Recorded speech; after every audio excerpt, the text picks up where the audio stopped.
Good evening, I'm Ian Hannamansing. Tonight, a sweeping government warning. Don't leave the country. All travel outside of Canada to be considered high risk for Canadians. Limiting flights bound for Canada, closing schools, daycares, even Parliament to try to stop the spread of coronavirus. What is spreading? Panic. I saw people with like 5-6 packages of toilet paper. When stocking up leads to hoarding or worse.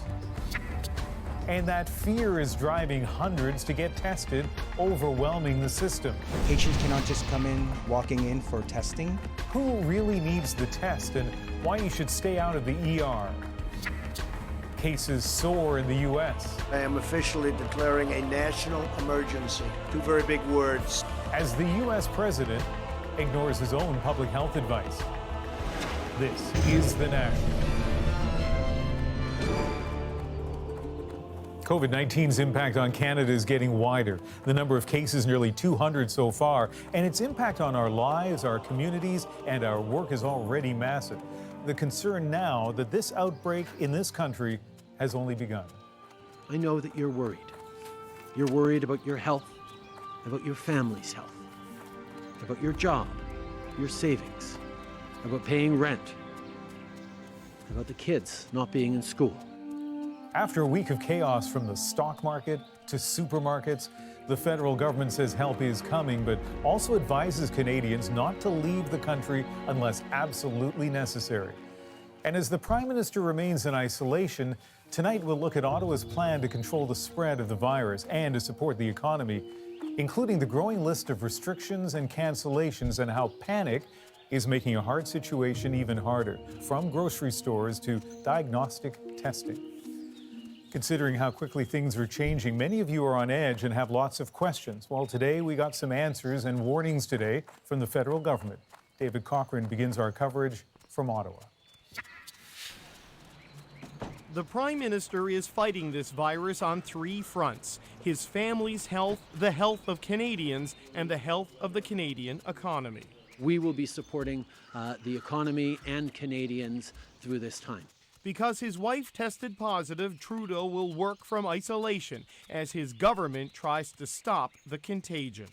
Today, my advice is to postpone or cancel all non-essential travel outside of Canada. No Canadians should leave the country, while the government will limit the ways travelers can enter the country.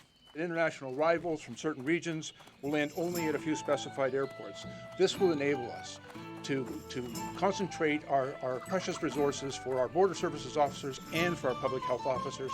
Cruise ships are banned until at least July. They won't be allowed to go to the Arctic at all because of the lack of health facilities in the north. The border, however, stays open. As evidence shows, a border shutdown doesn't work. I think what we have to remember is that viruses don't know borders. A border is not going to contain a virus. Parliament, though, is closed until late April. MPs of all parties not wanting to be part of the problem when they visit their ridings. We go back and shake thousands of hands. And then 338 people go back, shake thousands of hands, and come back together here, together in the same space. There's the risk to the community, but also the economy. On that front, a highly coordinated response from the country's top financial officials, cutting interest rates for the second time this month, letting banks tap reserves to free up $300 billion for loans, and offering $10 billion in credit directly to companies, all backstopped by the promise of much more to come. A significant stimulus program to be released next week to stabilize our economy, to support businesses, and to protect Canadians during a difficult time. That will include cash transfers to Canadians as people and the economy adapt to the new restrictions being deployed. It's a significant escalation in the national response, and it's nowhere near done because the virus is nowhere near reaching its peak here in Canada. David Cochrane, CBC News, Ottawa. Now, while the Prime Minister today said he feels fine, he also said he has no plans to be tested for COVID-19, which has many people asking, why not? Trudeau said his doctors actually advised against testing since he is showing no symptoms. And as Health Minister Patty Hajdu pointed out a little later, that is the normal protocol. There is no evidence that someone needs to self-isolate if in fact they have been in contact with someone who is asymptomatic. And so it's important to remember that. That is why the Prime Minister has received that public health advice that he doesn't have to have a test. Haidu also said the Prime Minister's wife, Sophie, will be extensively interviewed as health officials attempt to trace everyone she has been in contact with. That major travel advisory is hard news for many Canadians who planned a trip during March break, and now they worry they could be out thousands of dollars. Cameron McIntosh takes a look at that part of the story.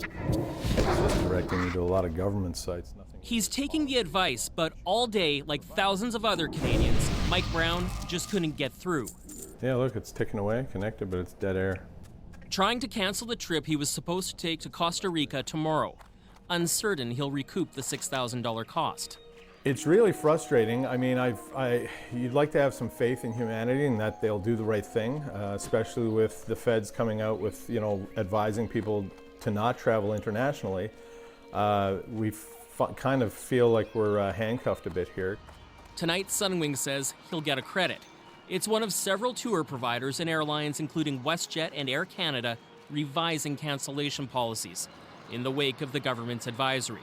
Non-essential international travel. Travel agent Cindy Godet watched it all closely, fearing the government would ground planes or shut the border. We really expected a hard decision today, which I'm happy there's no hard decision. Her office is dealing with cancellations, rebookings, and getting people home. Quarantining passengers for. Many now facing questions about quarantine, even where they may land.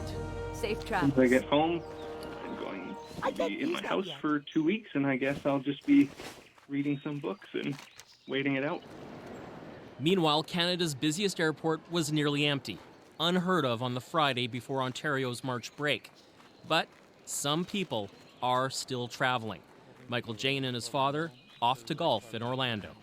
It's kind of a bummer if I want to cancel it. So we've been planning for about 2 months now, so yeah, we're going. Any traveler leaving now may return to a different situation. For now, Quebec and BC are ordering all returning travelers isolated, while Ontario is ordering all returning children isolated. Measures other provinces aren't ruling out. Cameron McIntosh, CBC News, Winnipeg. It is important to point out the number of cases in Canada is still quite low compared to other affected countries. Here's what the situation looks like tonight. Canada has now recorded at least 193 cases, the biggest cluster in Ontario with 82, including 19 reported today. That's followed by BC with 64, 11 announced this afternoon. 3 of those employees at a North Vancouver hospital. So that's a wide picture of how COVID-19 is affecting the country, but crises like these always hit hard close to home. Seems like every hour now another local event or service is canceled or suspended. We asked David Common to do some inventory. Ordinarily, 2 million people use public transit daily to commute in and around Toronto, but these are not ordinary times. By mid-next week, ridership is projected to be down a third at least. Service will be reduced as Canadians hunker down. That's kind of scary now to think about it. There's a lot of people impacted.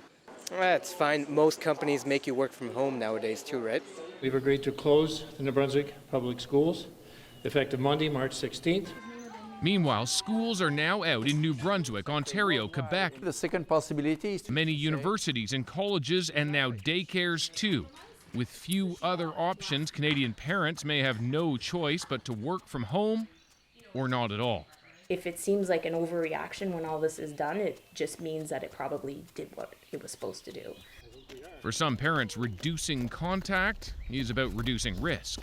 I think the social distancing idea is a good one for slowing down this virus, and particularly in terms of what we know about it. The closure list is long. Toronto's Royal Ontario Museum joins Halifax's Pier 21 as most other museums nationally shut down. Ottawa hardly alone in shuttering pools and rec centers. Courts either stopping or limiting trials. Concerts and symphony performances postponed. Cirque du Soleil shows stopped. All of them ended for 3 weeks with the knowledge it could well be more.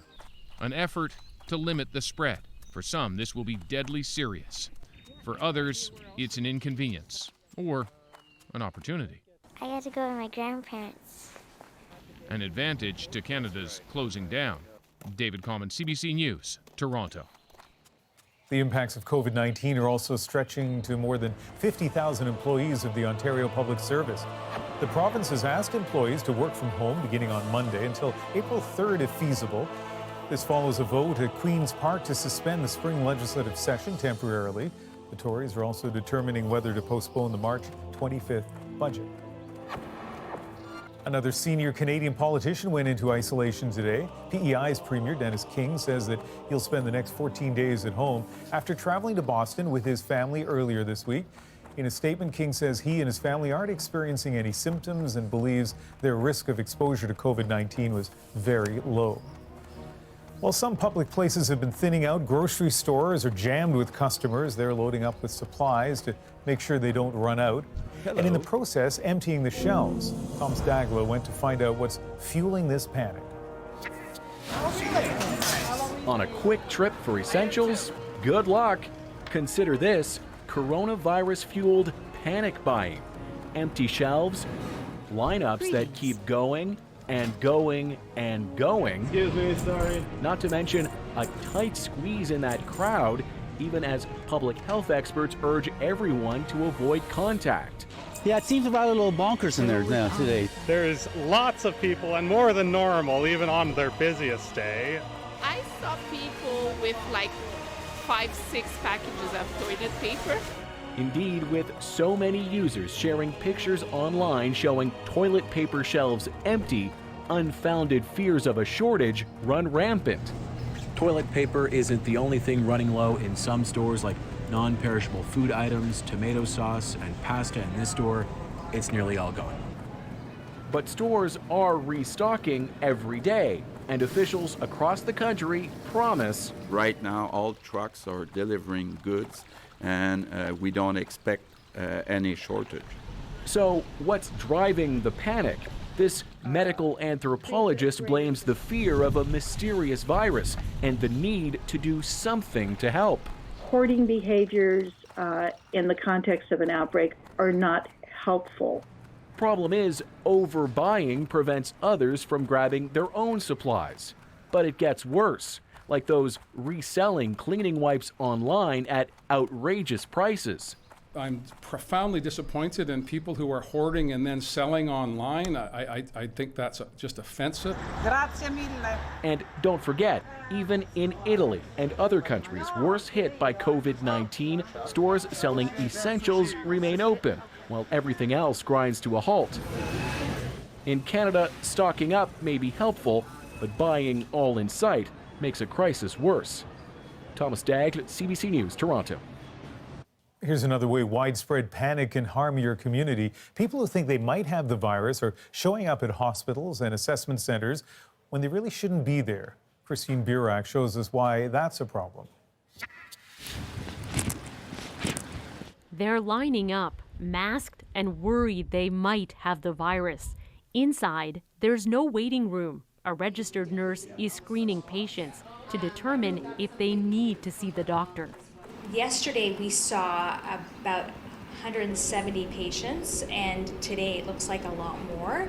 But most of them were turned away. Doctors are seeing patients based on risk factors, not fear. I think there's a tremendous level of anxiety, and I think we're trying to control that anxiety as well. There's already a lineup of cars trying to get into this assessment center, and doctors inside say they're not just swabbing everyone. Health officials warn their supply of testing swabs is limited. Turns out Italy is a major supplier, and the country's been locked down by a coronavirus outbreak. Today, the city of Ottawa did a dry run of drive-through assessments and opened a larger center, but there are rules. Patients cannot just come in, walking in for testing. If they do, we tell them to call public health and get direction from them, and we send them home. At the same time, public health call centers are being overwhelmed. Wait times are over an hour. There are obviously a lot of people who are concerned about potentially having COVID just on the basis of their travel history or exposure. Before making that call, some health officials are asking Canadians to go online, find out who's most at risk and who's eligible for a COVID-19 test. We have a website. The federal government has a 1-800 number. Do not phone 811 unless you have traveled outside of the country and have developed fever or new cough. Rules vary by province, but doctors warn, much like an MRI scan, not everyone who wants a test needs one. Christine Birak, CBC News, Toronto. Okay, ready for some more practical advice? Let's bring in infectious disease specialist Dr. Michael Gardam. And Dr. Gardam, the danger here, as we saw, is that people who aren't infected will overwhelm the system. So how can people assess their symptoms at home to figure out what to do next? Yeah, really it's about, how sick are you? And so, obviously if people have difficulty breathing, very high fevers that aren't breaking, if they're so tired or weak that they have a hard time getting out of bed, those are all symptoms that we say, you really should be going to see a doctor.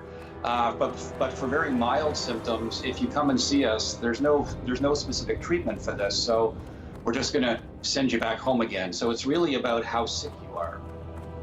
Now, there are people who are in the so-called compromised group, or they're looking after someone who is. Is the criteria different for them?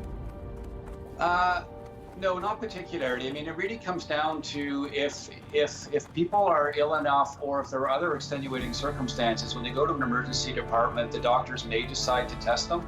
But by and large, we're still testing largely based on travel to other countries. So a quick question here. If you're not sick enough to go in, you don't have the symptoms you mentioned at the beginning, but you're still feeling, what might be the cold, the flu, you're not sure, what do you do then? Yeah, the message there is the same one we've been saying for years, which is stay home, and we really mean it this time. Nobody wants to see you at work walking around coughing, so you need to stay home until you are feeling well enough to go back. I like that. We really mean it this time. Dr. Michael Gardam, thank you. Thank you. Around the world, the number of COVID-19 cases continues to climb. As of this evening, more than 142,000 people have been diagnosed with the virus as the world hits a grim milestone, more than 5,000 deaths. Some good news, though, more than 70,000 people have recovered. In the United States, more than 1,200 have been diagnosed, 43 people have died, and 6 have recovered. Those numbers may go up as the United States improves its testing process, something Donald Trump announced today when he declared a national emergency. The CBC's Katie Simpson has more from Washington.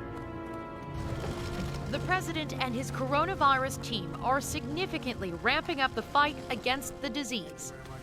I am officially declaring a national emergency. 2 very big words. The announcement unlocks $50 billion in federal funding and allows for better coordination with state governments. The Trump administration is also partnering with the private sector to get more Americans tested, promising to set up new drive-through testing sites like the one that just opened at the center of the outbreak in New York State. And this new approach to testing, which will start in the screening website. An online survey patients fill out to see if they actually need to be screened. We don't want everybody taking this test. It's totally unnecessary. And this will pass. Donald Trump appeared to contradict his own advice, saying he is likely going to be tested even though he doesn't feel sick, and repeatedly ignored the advice of experts by shaking hands with several of the speakers at his news conference. Great job. Thank you very much. The president has been criticized for appearing not to take the crisis seriously. Okay, I like that. And for responding slowly. The U.S. has struggled to test large numbers of patients because of flawed testing kits, a lack of supplies, and strict regulations. The system is not really geared to what we need right now, what you are asking for. That is a failing. Even if it is a failing, Trump says it's not his fault. I don't take responsibility at all because we were given rules, regulations, and specifications from a different time. Lawmakers are putting even more resources into this fight, agreeing on new legislation that guarantees testing is free, some workers get paid sick leave, and kids who rely on school meal programs will continue to be fed even if classes are canceled. Katie Simpson, CBC News, Washington. In Europe, efforts continue to combat the spread of the virus as the World Health Organization called the continent the new epicenter of the pandemic. In Italy, officials recorded the highest daily death toll yet. 250 people have died in the last 24 hours. That brings the total to more than 1,200, with nearly 18,000 infections overall. A nationwide lockdown continues with all shops closed except supermarkets and pharmacies. In Spain, the Prime Minister announced a 2-week state of emergency. The goal is to mobilize the military and other resources as the number of infections jumped to 4,200 with 120 deaths. The announcement allows the government to limit free movement, legally confiscate goods, and take over control of industries and private facilities. And the Olympic torch relay is on hold because of concerns around coronavirus. It started yesterday at a pared-down ceremony, but Olympic officials suspended the remaining stops after a large crowd turned out for the opening leg in Greece. The flame will still be handed over to Tokyo 2020 Games organizers in Athens on Thursday, but no spectators will be allowed. So maybe you're one of the many Canadians who's facing self-isolation, and that means a few adjustments. Make sure you're not sharing any dishes with anyone who's sick or may be infected. From cleaning counters to clothes, the do's and don'ts of self-isolation. Plus, I am concerned for my community and what this will do over the long term. the case for containment, Seattle versus Vancouver, how COVID-19 is playing out in two close-by West Coast cities. Canceling prayers and reducing services, the challenge of keeping the faith in the age of COVID-19. We're back in 2.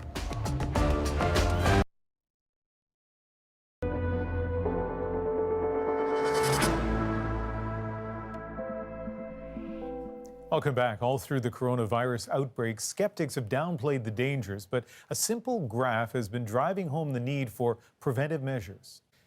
This curve represents the growth in the number of COVID-19 cases over time, and this dotted line represents the healthcare system's capacity to treat cases.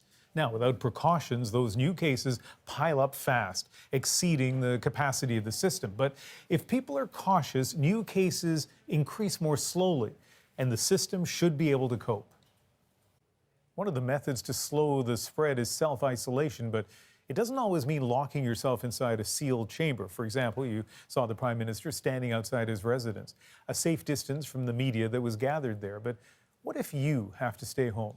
Ellen Morrow shows us what precautions to take.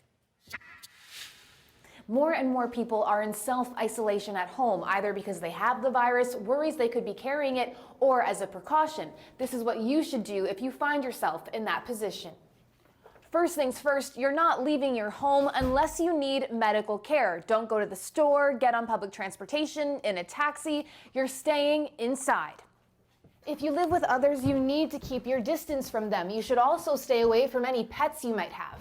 Stay in a separate room, use a separate bathroom if possible, and if you are in the same space, you should wear a mask and they should also wear gloves. Keep any interactions limited, and you should stay at least 2 meters apart. You, or if there's someone else in your home, needs to be disinfecting regularly touched surfaces as much as possible, so counters and taps, and make sure you're not sharing any dishes with anyone who's sick or may be infected. For laundry, officials say there's no need to separate people's clothes, but they should be handled with gloves, and you should use the highest temperatures possible. Afterwards, you need to wash your hands with soap and water. You should be doing that frequently, as well as monitoring your symptoms. And since you must limit your interactions, keep in touch with your loved ones through your phone. You also need to keep busy. Many people will be working from home. You could also do that task you've been putting off. Read a book, watch a new show. Mental health is important. Make sure you're taking care of yourself. You might need to get creative. Use a grocery delivery app or have your friends drop things off outside since you can't go to a store. Anything you can do to keep yourself away from others as much as possible. Ellen Morrow, CBC News, Toronto. That was impressive. Just ahead, she spearheaded BC's response to the coronavirus pandemic. Dr. Bonnie Henry on how all the news this week literally kept her up at night. Last question, you said things are changing so quickly here, day to day, so maybe not a fair question, but what do you think is next? Yeah, so what do I think is next, or what do I hope is next?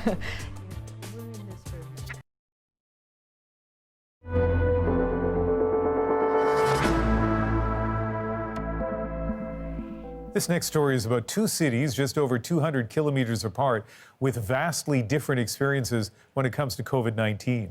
Seattle had the first confirmed case in the United States on January 21st. Vancouver's was announced a week later.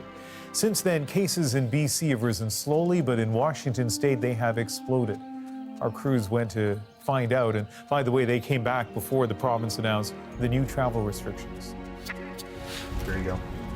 In the state hardest hit by COVID-19 came one of the strongest warnings this week. We are going to have to change our lives in ways that are uncomfortable if we're going to succeed as a community. It's not quite lockdown in Seattle, but residents say it's pretty close. Our office is pretty much empty. I'm only in for one meeting today, and then I'll go home. I think that's pretty much citywide. Ground zero in the state is the Life Care Center. 22 people connected to the facility have died after contracting COVID-19. More than half of the current residents have tested positive. And the virus has spread well beyond here. Let me just show you this so we can... Dow Constantine is the chief executive of King County, which includes Seattle. There are almost 300 confirmed cases here, and Constantine says that number will likely double every 5 to 7 days. I am concerned for my community and what this will do over the long term. Obviously, the personal tragedies that are happening every day are terrible. Hey, how and you doing? the impact to our economy, to our culture, to the cultural institutions that will be challenged to survive is, remains to be seen, but is potentially really severe. It has been widely reported that Washington state was slow to test for the virus, losing valuable weeks in identifying who had it and how it was spreading. There are now more than 500 confirmed cases and 37 people have died. But after falling behind, the state has moved quickly. From big companies telling employees to work from home, government banning major sports events before leagues took action, and big institutions like the University of Washington, which developed and is administering hundreds of COVID-19 tests a day. Keith Jerome is the university's head of virology. Yeah, well, I think what's really struck me is how quickly you can go from this being an abstract concern to this being essentially all you think about in a location. Jerome's university closed classroom doors on Monday. Students are now learning online. But take a look at the University of British Columbia today, where classes with fewer than 250 students are still meeting. One of the many distinctions between the impact of COVID-19 in Vancouver and Seattle. It is striking. You see cities that are so close to each other in their geography, so similar to each other in their demographics, but you see very different outbreaks. In places like Wuhan, there was a huge... Vancouver doctor Srinivas Murthy is working with the World Health Organization on COVID-19. He says one of the differences in early response to the outbreak between Seattle and Vancouver was based on access to health care. If you can't have community level coverage, which is completely across the board for everybody, you won't be able to solve the outbreak. Providing excellent care to a few people is not a solution to outbreak response. You need to be across the board. And that's why a universal health system in Canada approaches that obviously much more so than the United States. Our healthcare system is famously fragmented and extraordinarily expensive. The Canadian system is more comprehensive, but it'll still become overwhelmed. It's a very elaborate system. Of course, that's what officials are trying to fend off on both sides of the border, even if in Washington the fight seems, at least for now, a little more daunting.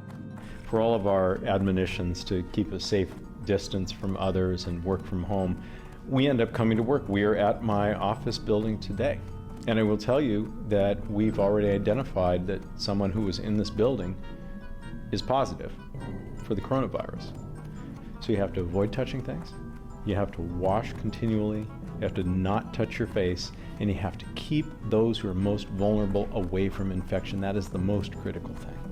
And if we do these things and we do them earnestly and zealously, we will get through this.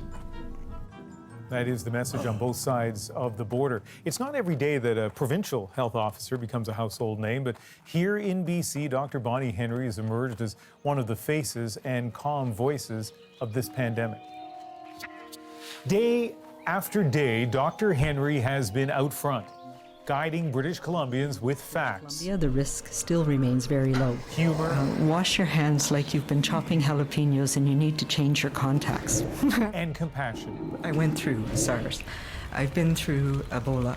I've been through the pandemic in 2009.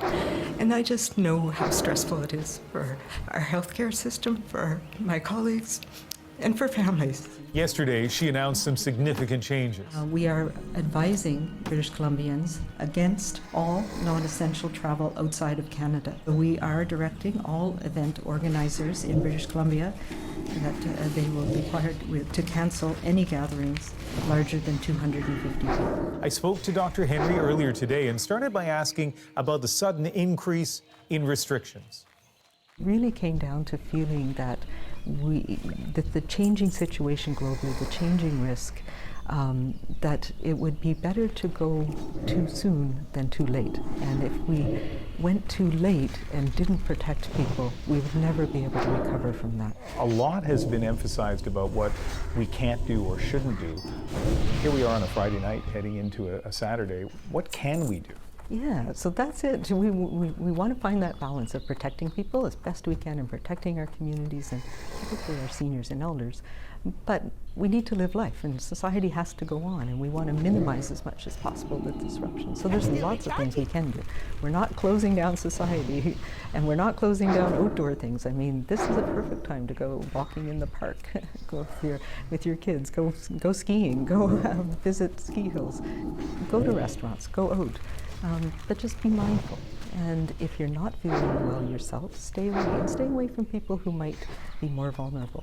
This is a time where we do have some transmission here in BC. We have some transmission in our communities. So people who are older, who have underlying illnesses, need to really consider about going out in a crowded place. And that's what some of these measures are, to try and reduce that crowding. You said earlier that better to be too early on some of these measures than too late. How would you assess, as of right now, the level of risk of transmission in British Columbia? Yeah, right now, in most of BC, our level of risk is quite low still. Still quite low? Still quite low. We have some community cases that we have not yet traced back and figured out where they are, but small numbers. And we're doing a lot of testing, so we have a pretty good idea. Having said that, the testing is getting near its maximum and it's challenging, and we still have quite a lot of people who are sick. Some of the other things we're thinking about, March break starts today, the school day today for many kids, and it's for the next 2 weeks. And a lot of people were planning on travel, and that concerned me, particularly if we were traveling to places where we now know there's a lot more risk than we realized even a day or 24 hours ago. So the impetus really for making these decisions yesterday was so that people were aware of these things when they went on travel. They could reconsider whether they wanted to go to places, particularly because the risk is changing so quickly everywhere in the world. Last question, you said things are changing so quickly here, day to day, so maybe not a fair question, but what do you think is next? So what do I think is next, or what do I hope is next? We're in this for another few weeks at least, given what's happening globally, particularly on the little bit what's going on in Europe, and we're now seeing seeding of countries in South America and other places that we haven't seen before. So it's not over yet by any means. I'm hopeful, and we will continue to do as much containment as we can in BC, but I expect that we'll have more community transmission. I hope that we'll be able to slow it down and keep it so that our healthcare system is able to manage and able to look after everybody else who has their health issues as well. But I think we have a number of weeks before we can really predict what this is going to look like. Well, you've done a very good job in getting the message out, so thank you very much. Thank you.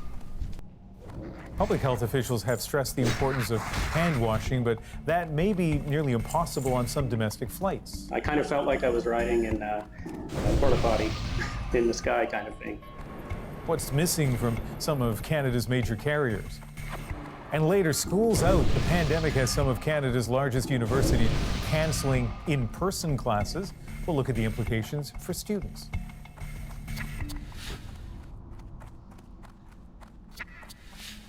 Coronavirus concerns have forced thousands of travelers to cancel their flights. And for those who are still flying and want to keep washing their hands, well, they'll have a problem doing that on many Canadian flights.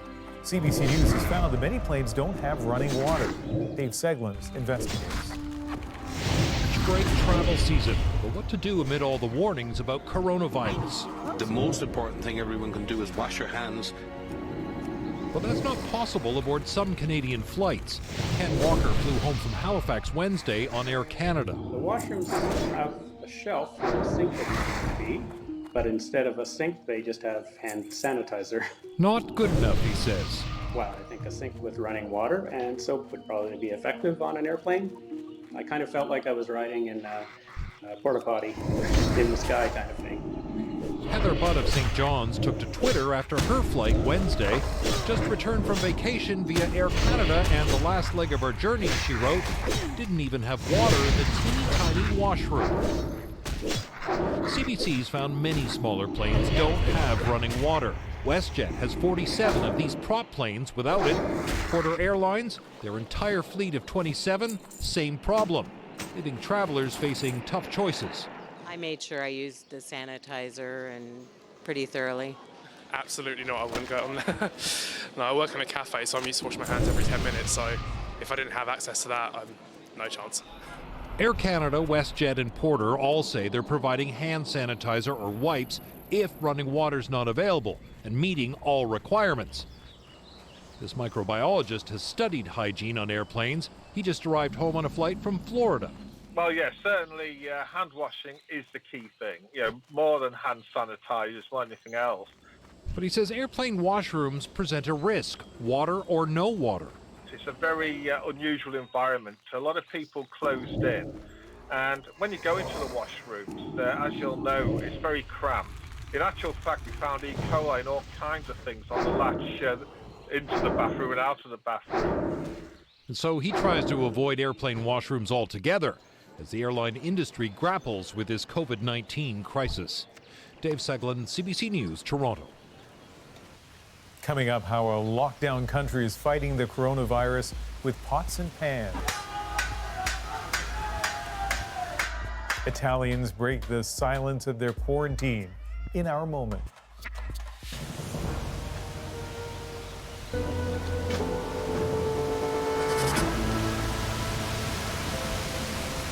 For days now, universities and colleges have faced growing pressure to protect students and staff from potential exposure to COVID-19.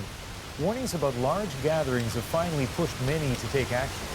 Deanna Sumanak-Johnson shows us the impact on campus life and studies. On a windy Friday, this University of Toronto campus is not exactly buzzing with student life. In the next little while, it will only get quieter. Today, Canada's biggest university, along with many others across the country, made the decision to cancel all face-to-face classes and move them online. I think it's a pretty good idea.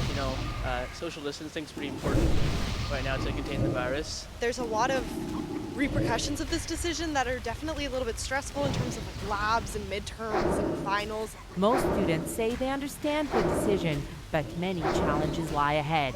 Universities are not closed. Students like these who live in dorms and eat in cafeterias will still be facing crowds. Even eating in the residence dining hall is definitely going to be something that's changing for us. Laurentian University was the first to cancel in-person classes after someone who works there contracted COVID-19. They have encouraging words. The classroom experience is actually been transitioned over quite effectively, and that's working very well. I think where we do still have some challenges that we have to work out is courses that include laboratory experiences or courses that have placements. For example, we have some clinical placements in nursing. This higher education consultant says that for all the talk of preparedness, universities are scrambling. In some cases, you're going to see classes simply canceled, right? The professor's just going to say, email me your last assignment, and that's it. In some cases, you're going to be seeing a professor just use Zoom or Microsoft Teams or even Skype to talk to students. It's complicated for sure, but universities are under pressure to protect people. As for the students, some see a silver lining. They're canceling our midterms, so that's something. There's a little bit of good coming out of it. Deanna Sumanak-Johnson, CBC News, Toronto. So, for the most part, clearly a stressful time. Some Canadians are turning to their faith for comfort, but as the CBC's Alison Northcott tells us, worshippers are having to adapt to new limits on public gatherings. At this Montreal mosque, extra precautions and a careful head count. We try to respect the consideration which being delivered by the government to not have more than 250. The Canadian Council of Imams recommended cancelling Friday prayers, and some mosques did.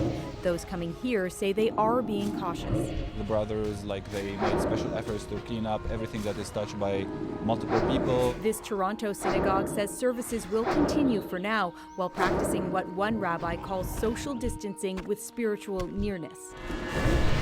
The Catholic Archdiocese of Montreal and Toronto asked their churches to cancel Sunday masses. Only smaller weekday services will go ahead. The number of people who come here are quite less, so I feel it's all right for me to come, just one person.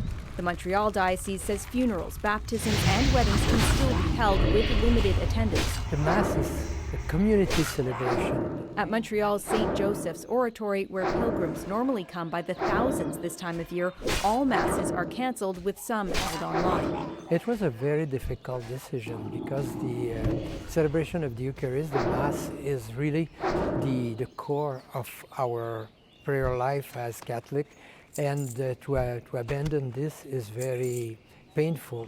In Rome, one cardinal planned to close 900 churches until the Pope warned against drastic measures. In Greece, there's been heated debate around the Holy Communion, where many worshippers use the same chalice. Faith strengthens your immune system, says this worshipper. If you really believe, you won't catch it. This man says having faith is good, but it's not going to save you from a virus. Some say these days their faith is especially important. I think it's going to help us go through everything we're going through right now. And say they will find ways to practice it throughout the crisis. Alison Northcott, CBC News, Montreal. As we've seen in recent days, the coronavirus has forced Italy into lockdown. The streets eerily quiet. But then, come evening, something happens. The air filled with the sound of defiance. It's in our moment, and that's next.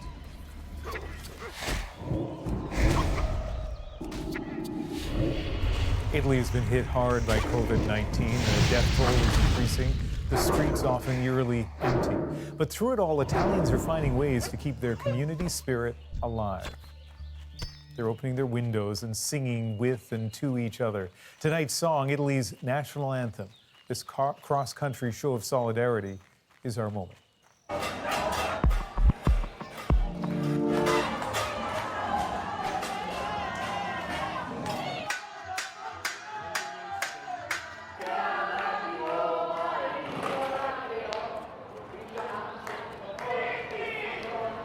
You need something? Light bless you.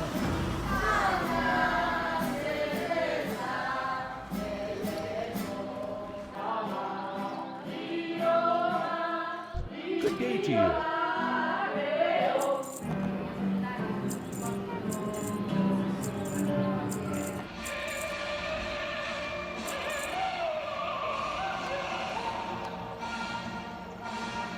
Safe travels.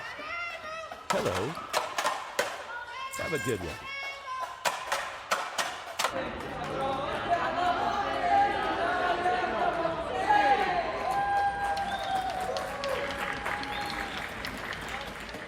Did you see that kid put his hand over his ears? I think that was a scene just a few seconds ago, but still, what a perfect Italian way to bring community together and celebrate in the midst of that huge lockdown. And although we are nowhere near the situation in Italy, and certainly no lockdown here, maybe that's your challenge for the weekend, to come up with some social distancing way to kind of bring the country together in these times. That is the National for March 13th. Have a good weekend. Good night.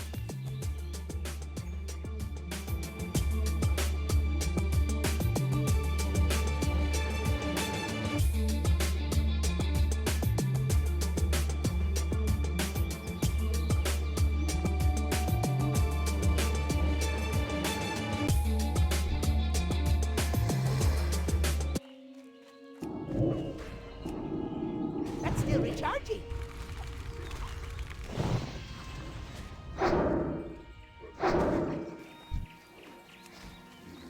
All right, here we go.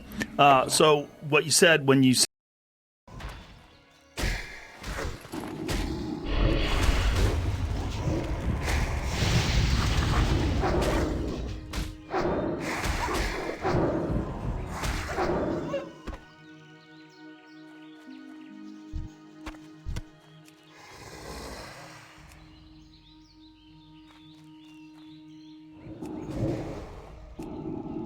I can't pass that yet.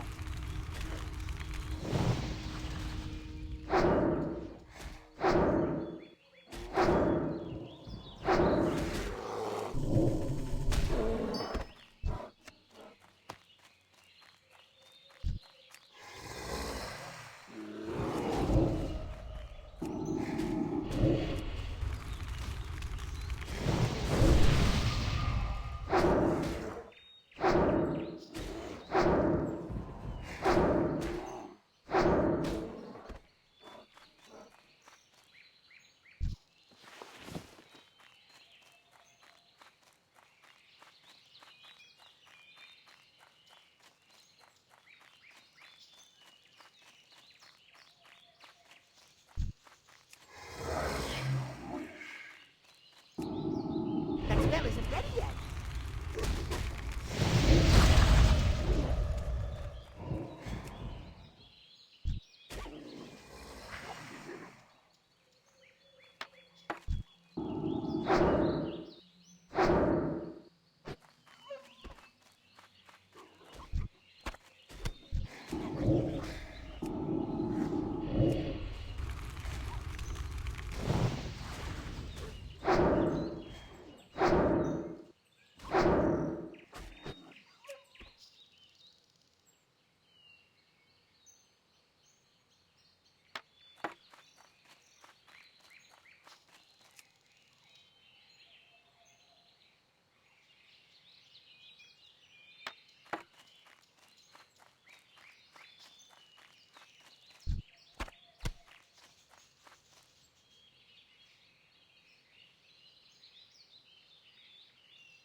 Greetings. What? Safe travel. Oh, word.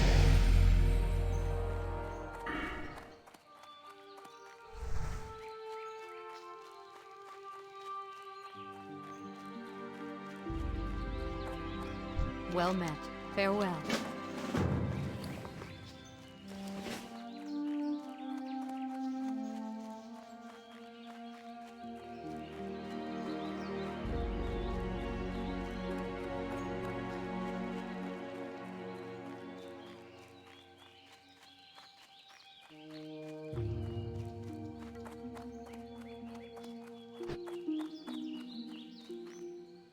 I supply only the finest goods.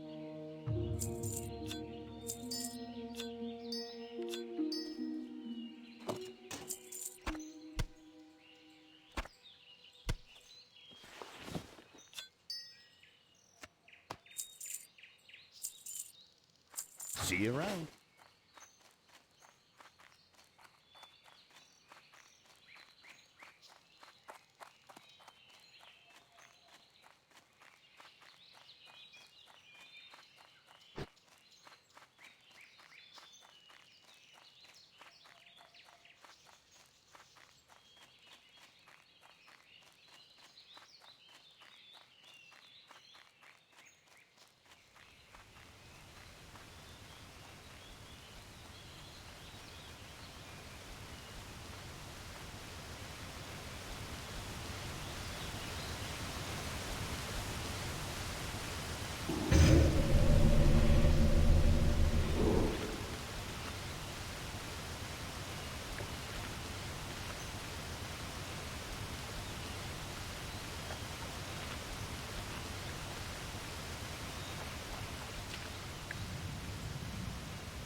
That's still recharging.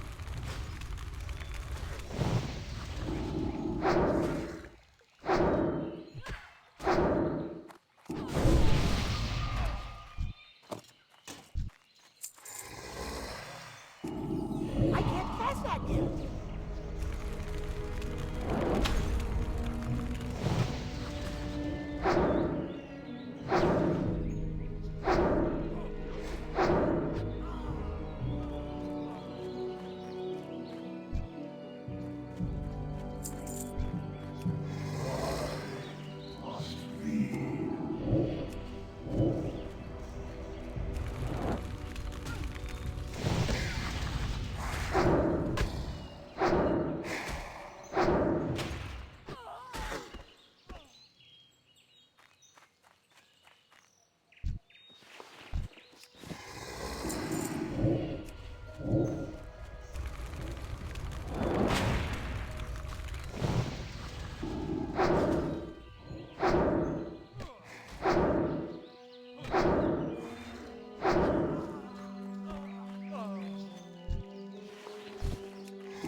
That spell isn't ready yet.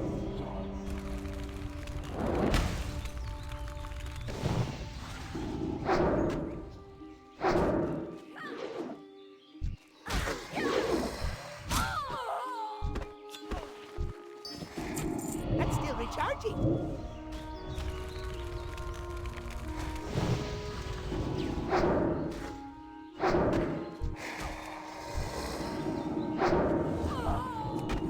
I can't cast that yet.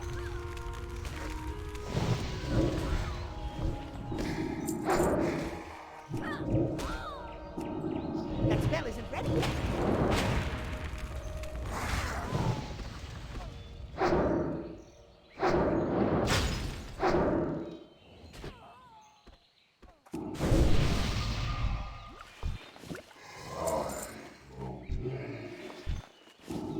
I can't cast that yet.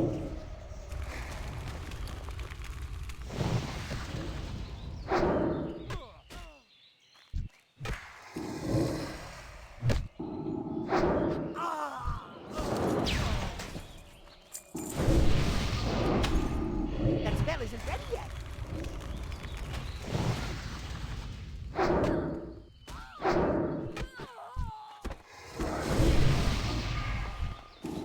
That's still recharging.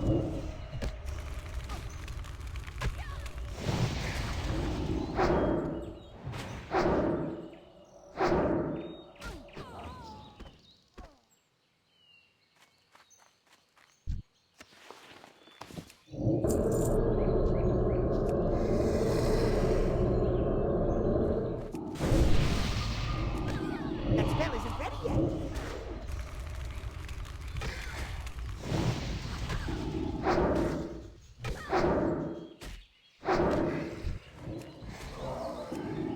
That's still recharging.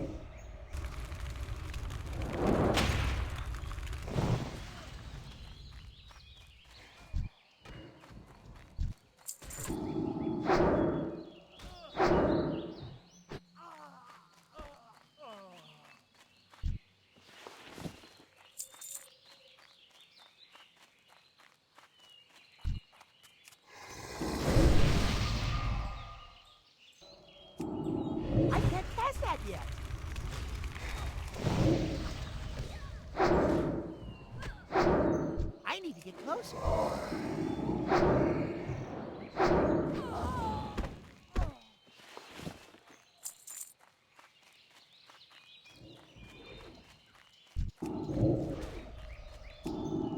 That spell isn't ready yet.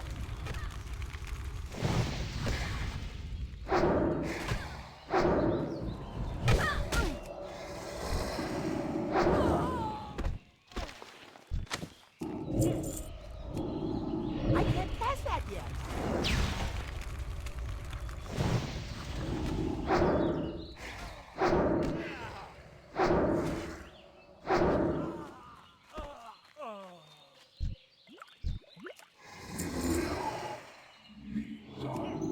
That's still recharging.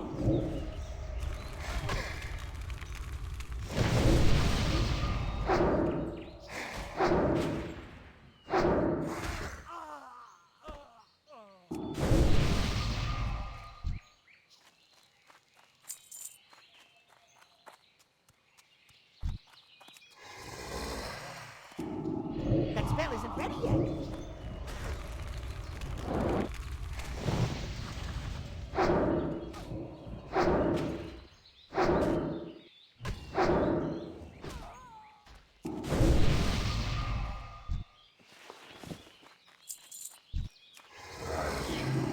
I can't cast that yet.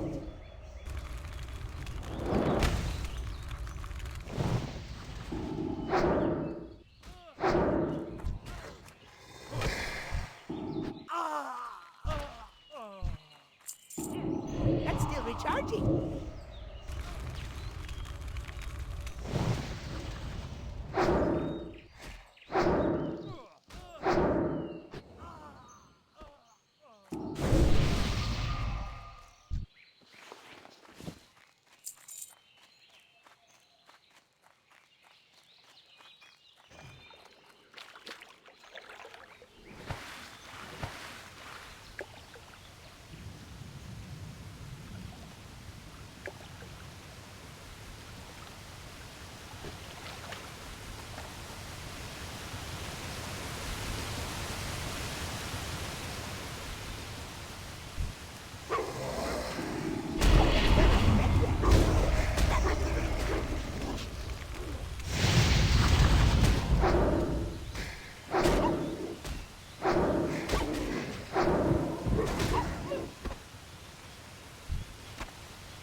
I can't cast that yet.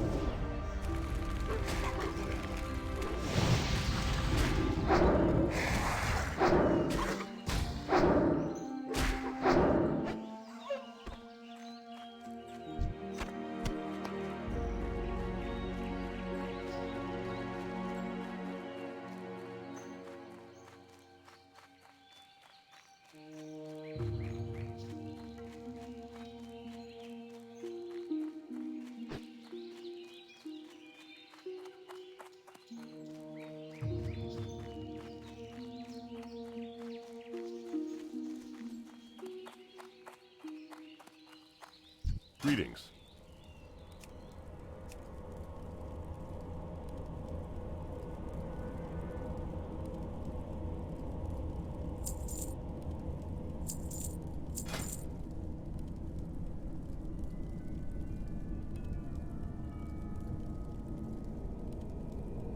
For the Alliance.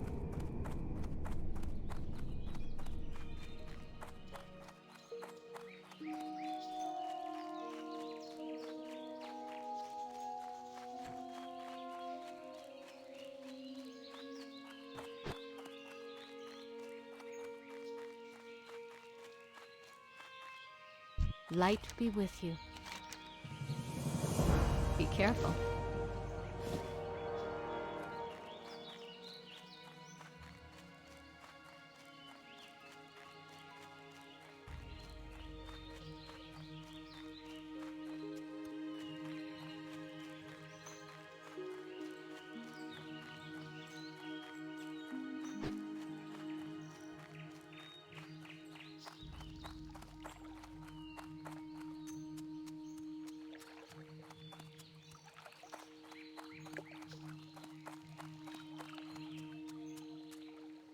Greetings. Go with honor, friend. King's honor, friend. For the Alliance.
Need help?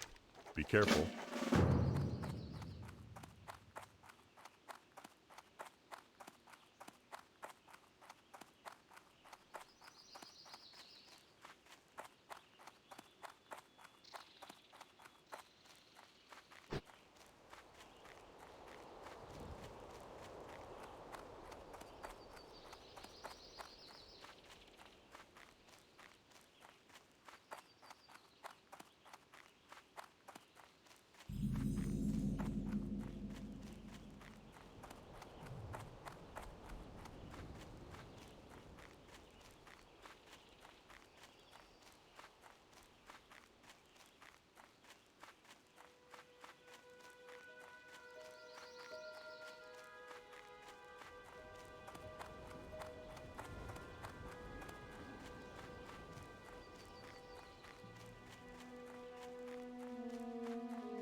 Well met.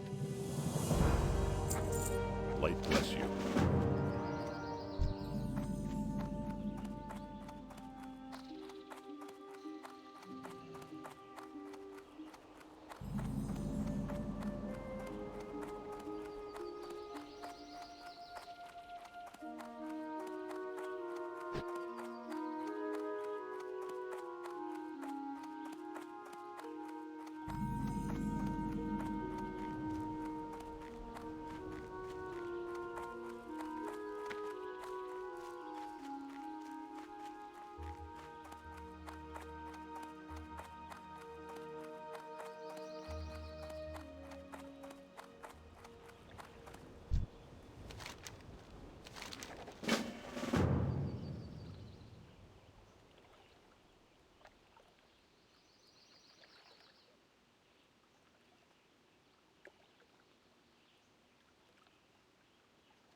What can I do for you?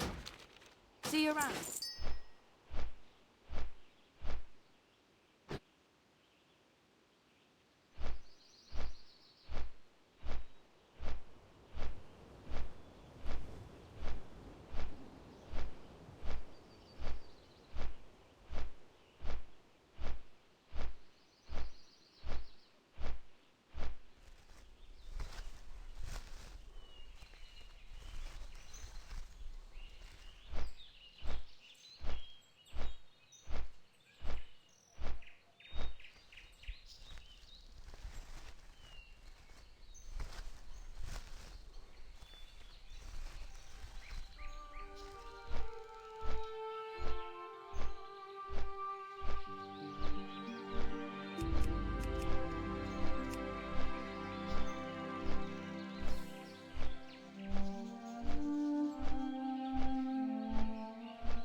light be with you. Be careful. What can I do for you?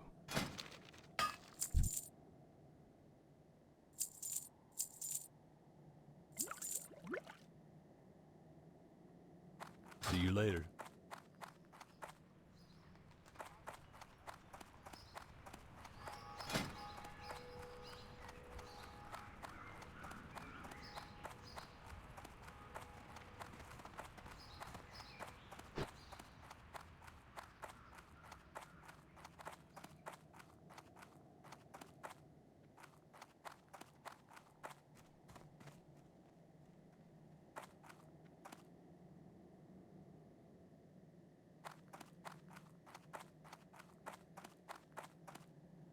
You need something?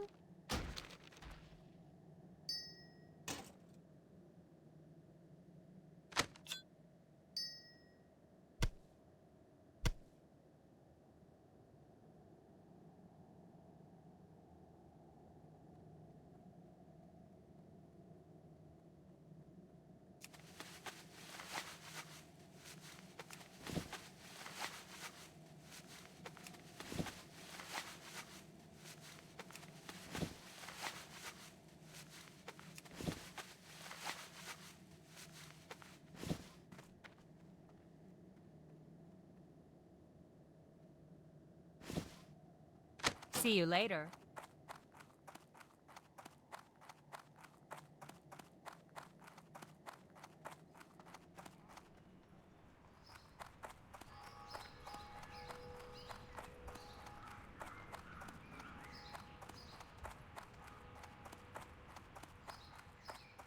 You need something?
Go with honor, friend.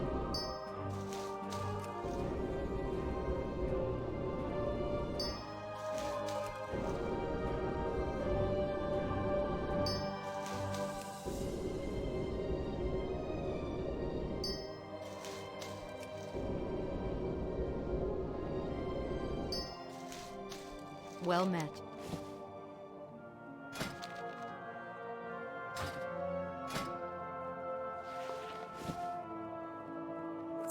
Light bless you.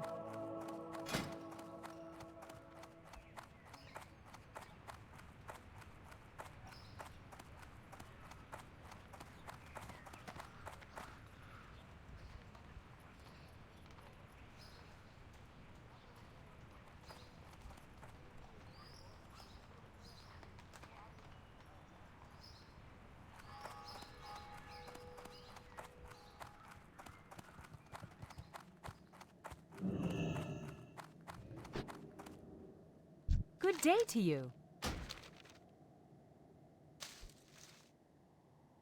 Safe travels.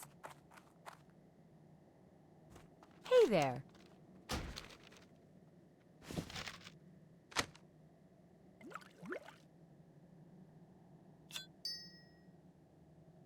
See you around.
need help?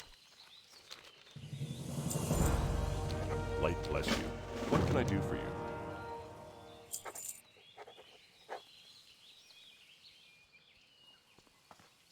For the Alliance.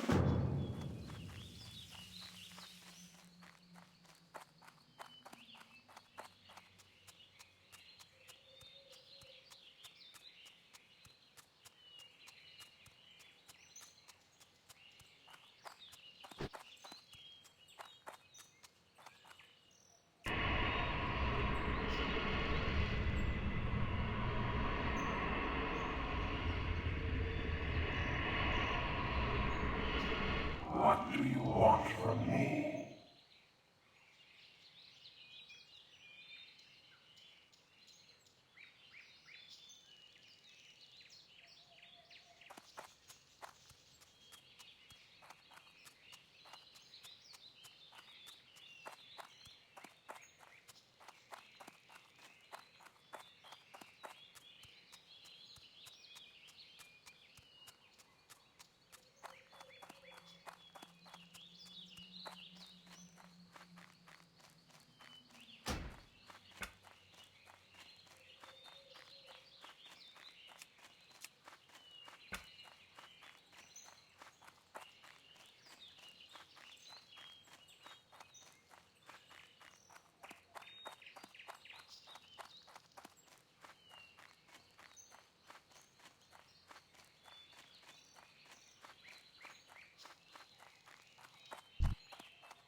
Greetings. Go with honor, friend. Light bless you.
That spell isn't ready yet.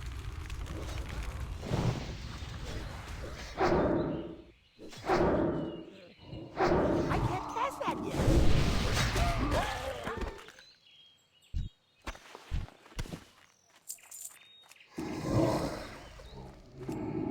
That's still recharging.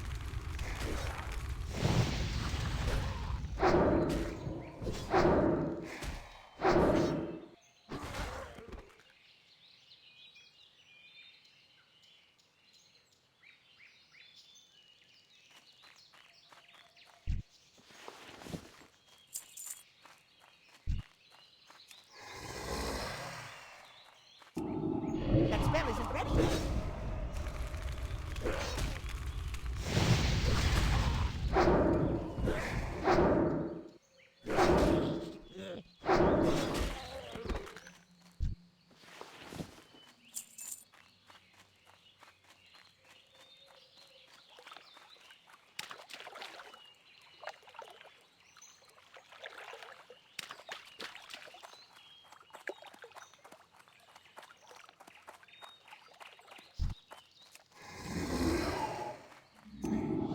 That's still recharging.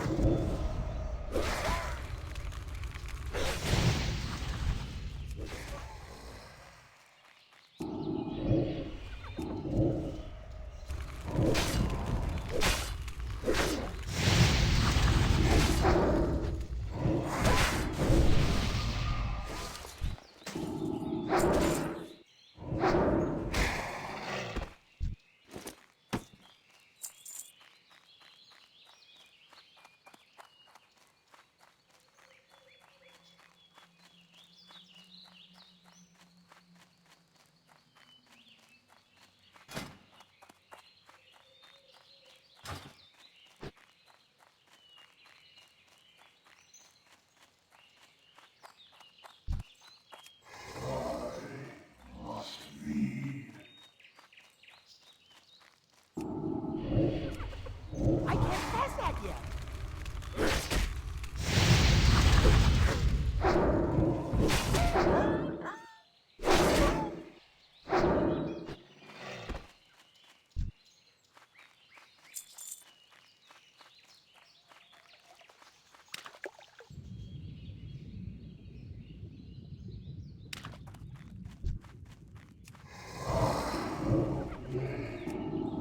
That's still recharging.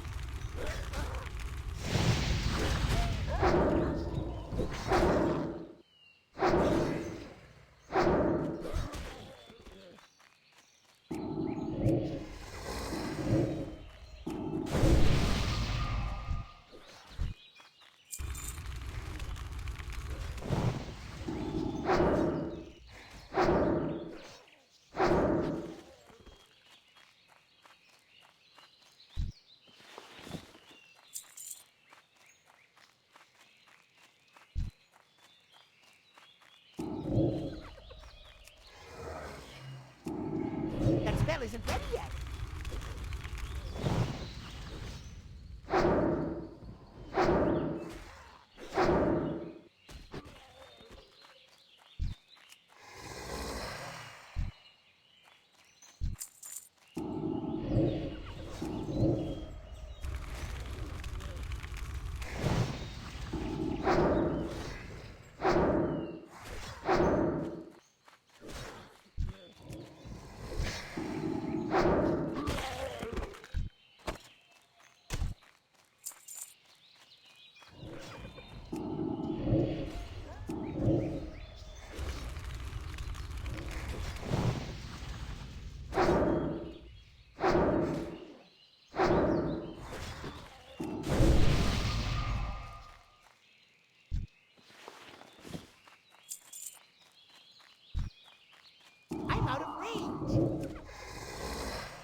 I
need to get closer.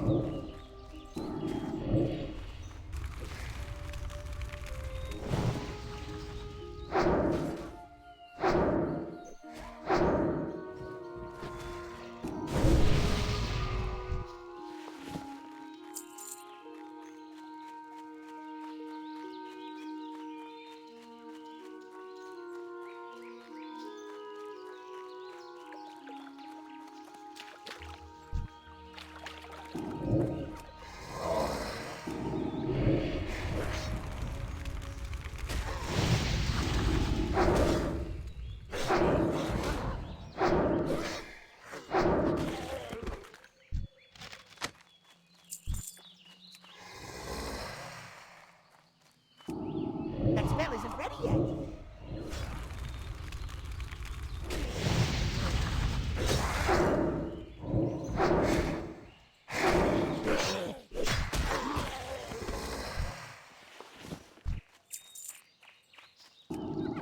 I can't cast that yet.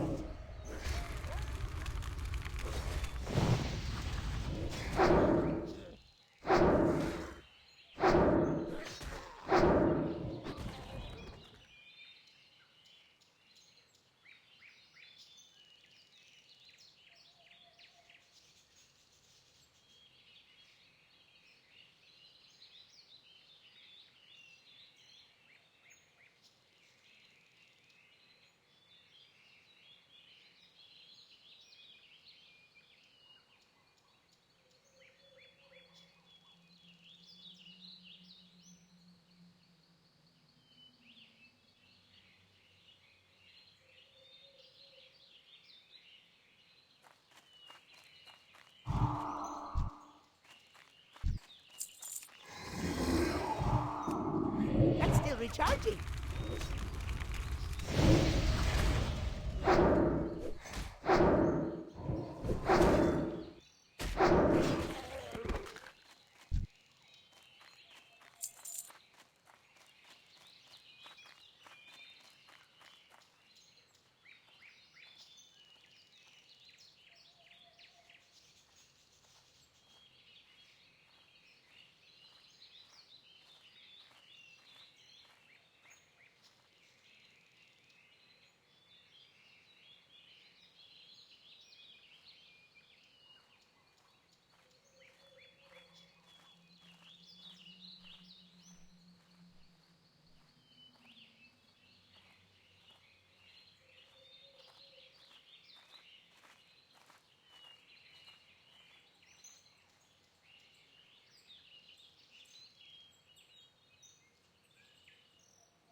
yet.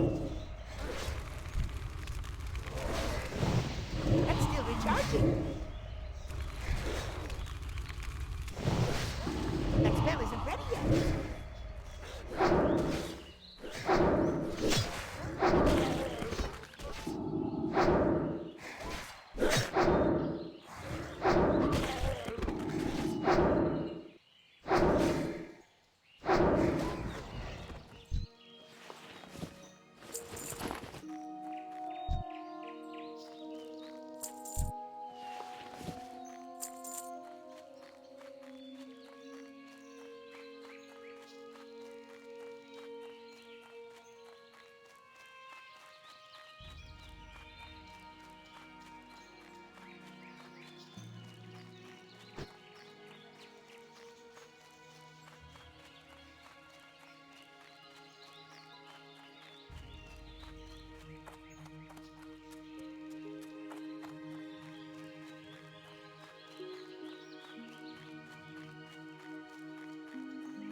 King's honor, friend. For the Alliance.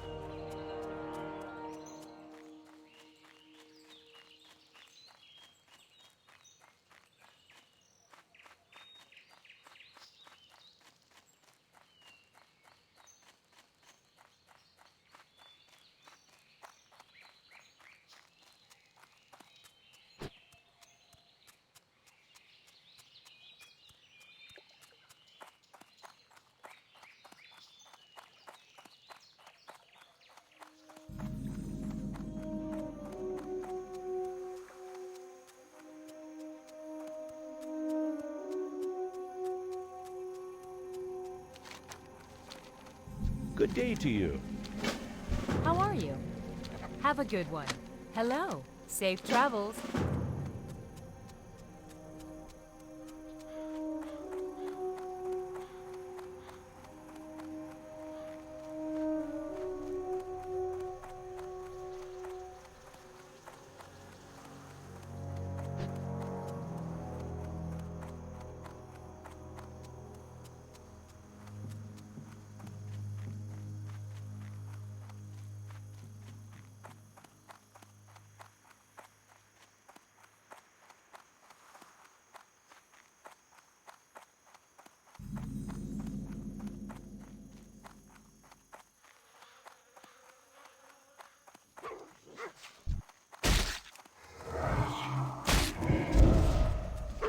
Greetings.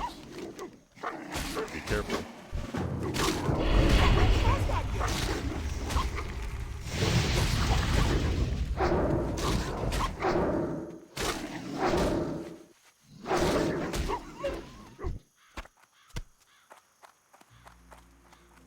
Hey there.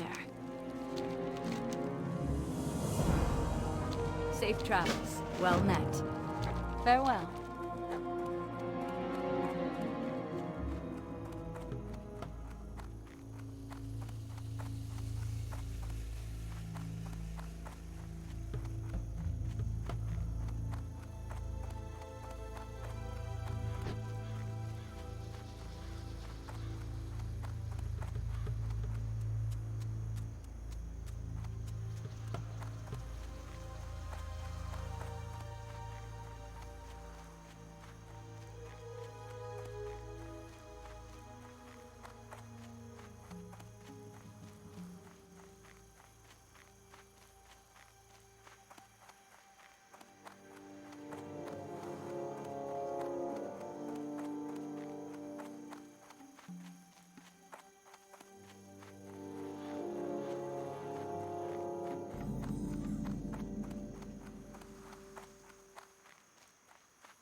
Light be with you.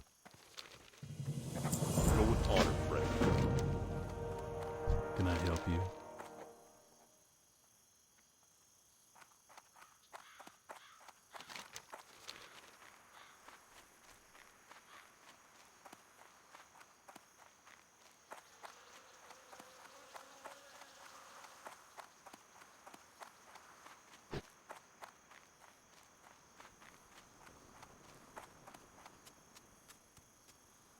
King's honor, friend. Light bless you.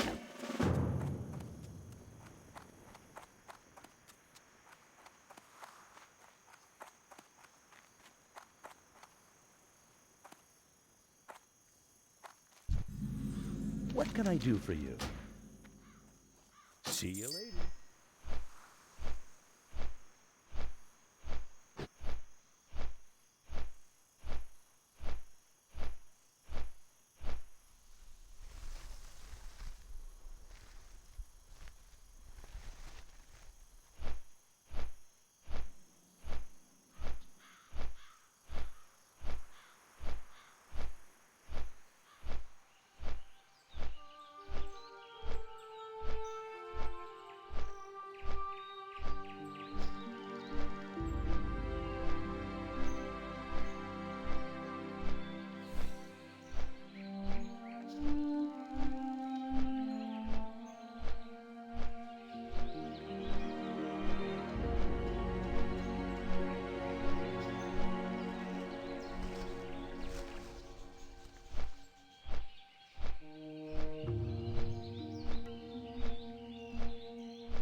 Hello.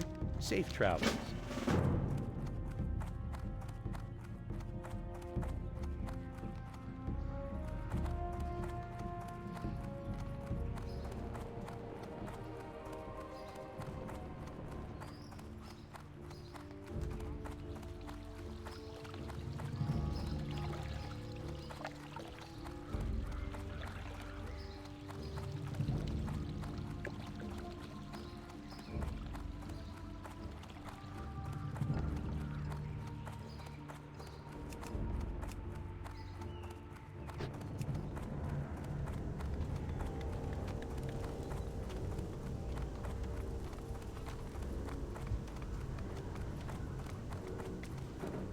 What can I do for you? Be good. What's on your mind?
What can I do for you?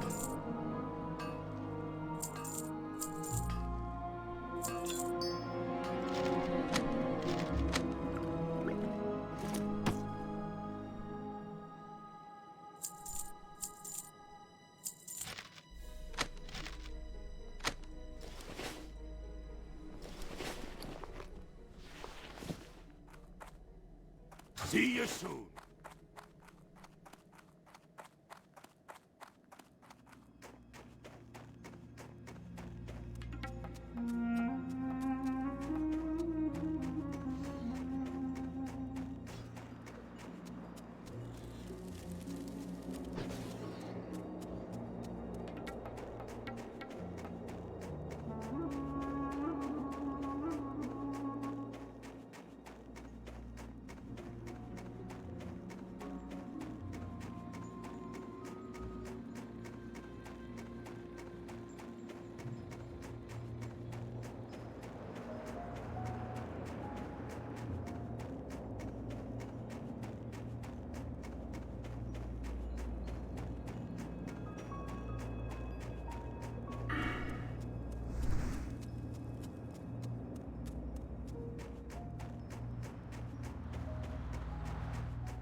Great to meet you.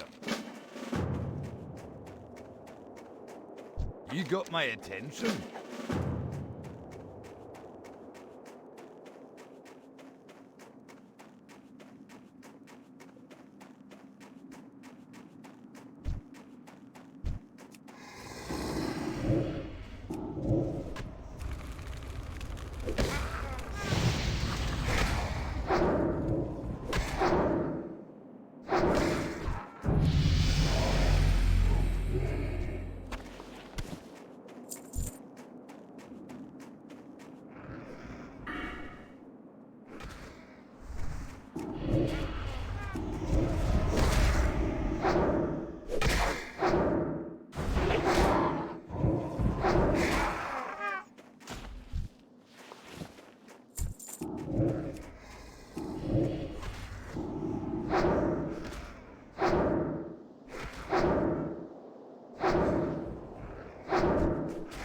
That's still recharging.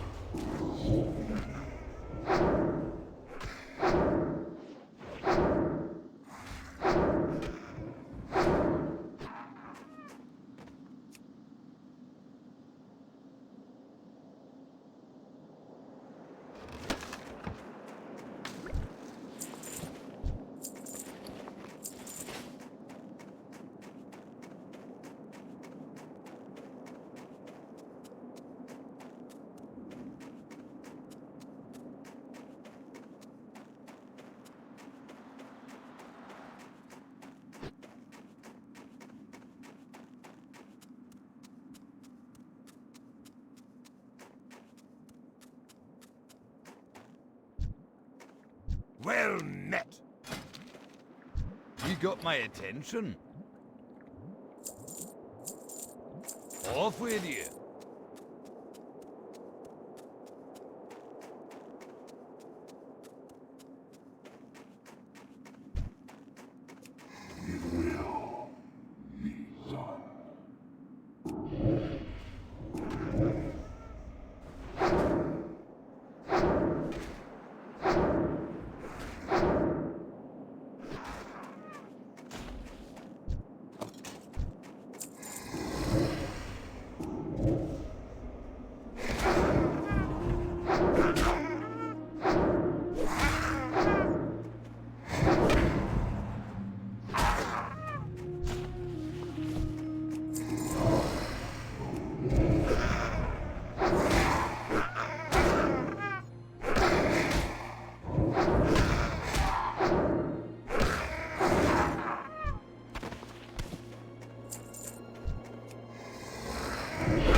too far away.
Pie.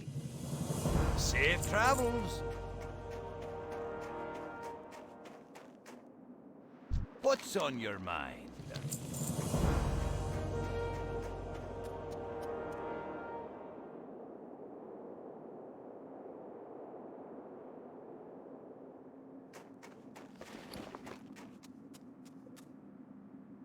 What's on your mind?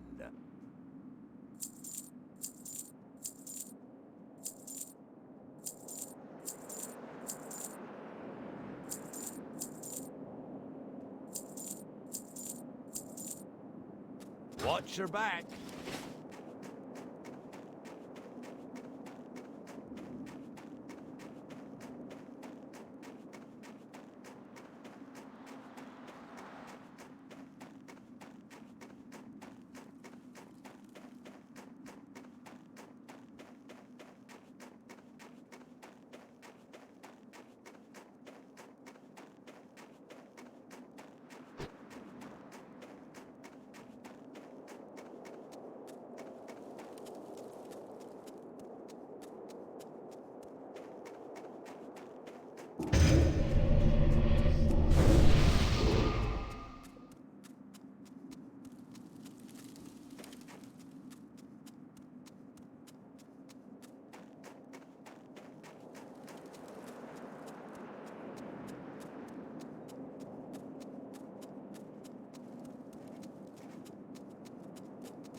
I can't attack that target.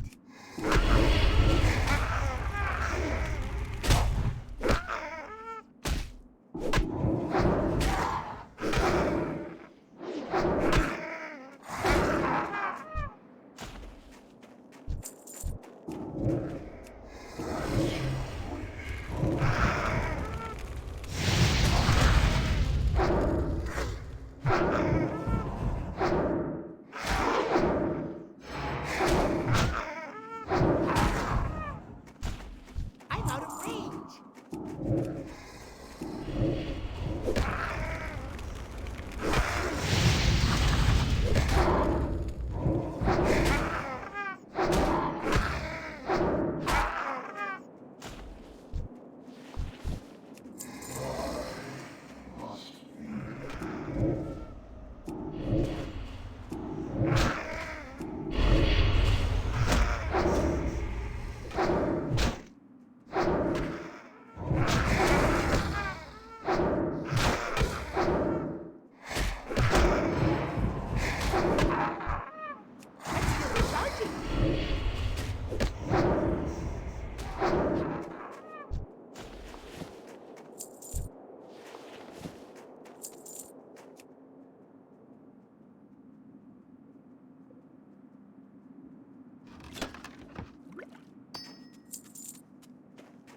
Here there. Watch your back.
Great to meet you.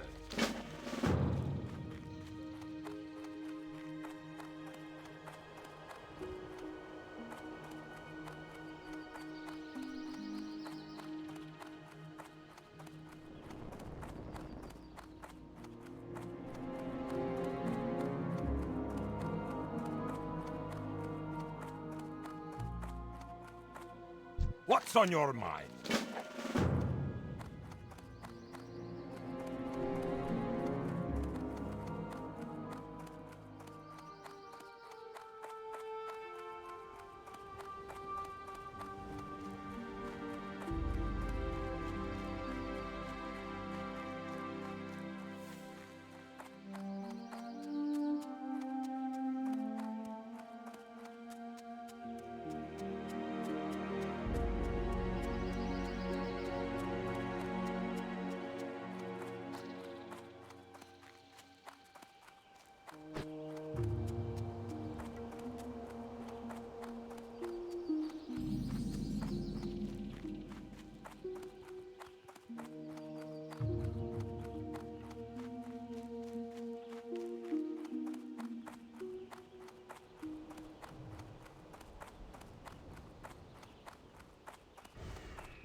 I need to get closer.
I'm out of range.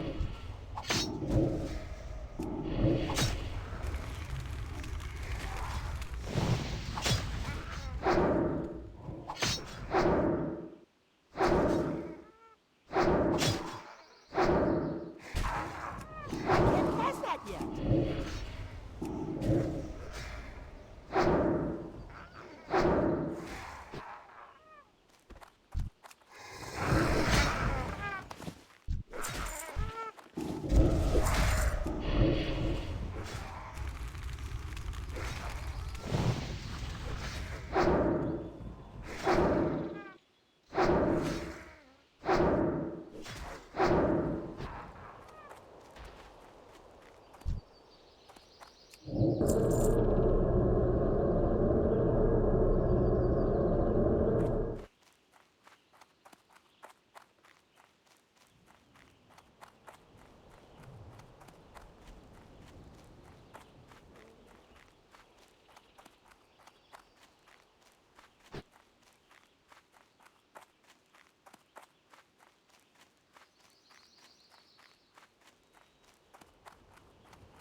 Hello, safe travels.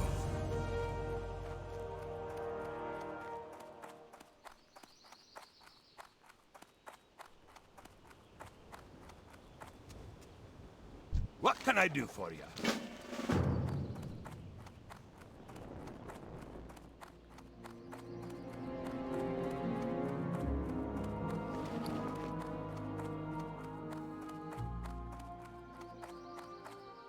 Well met. See you soon.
How are you? Be good. Well met.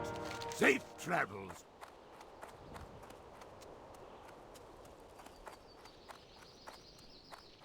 Great to meet you.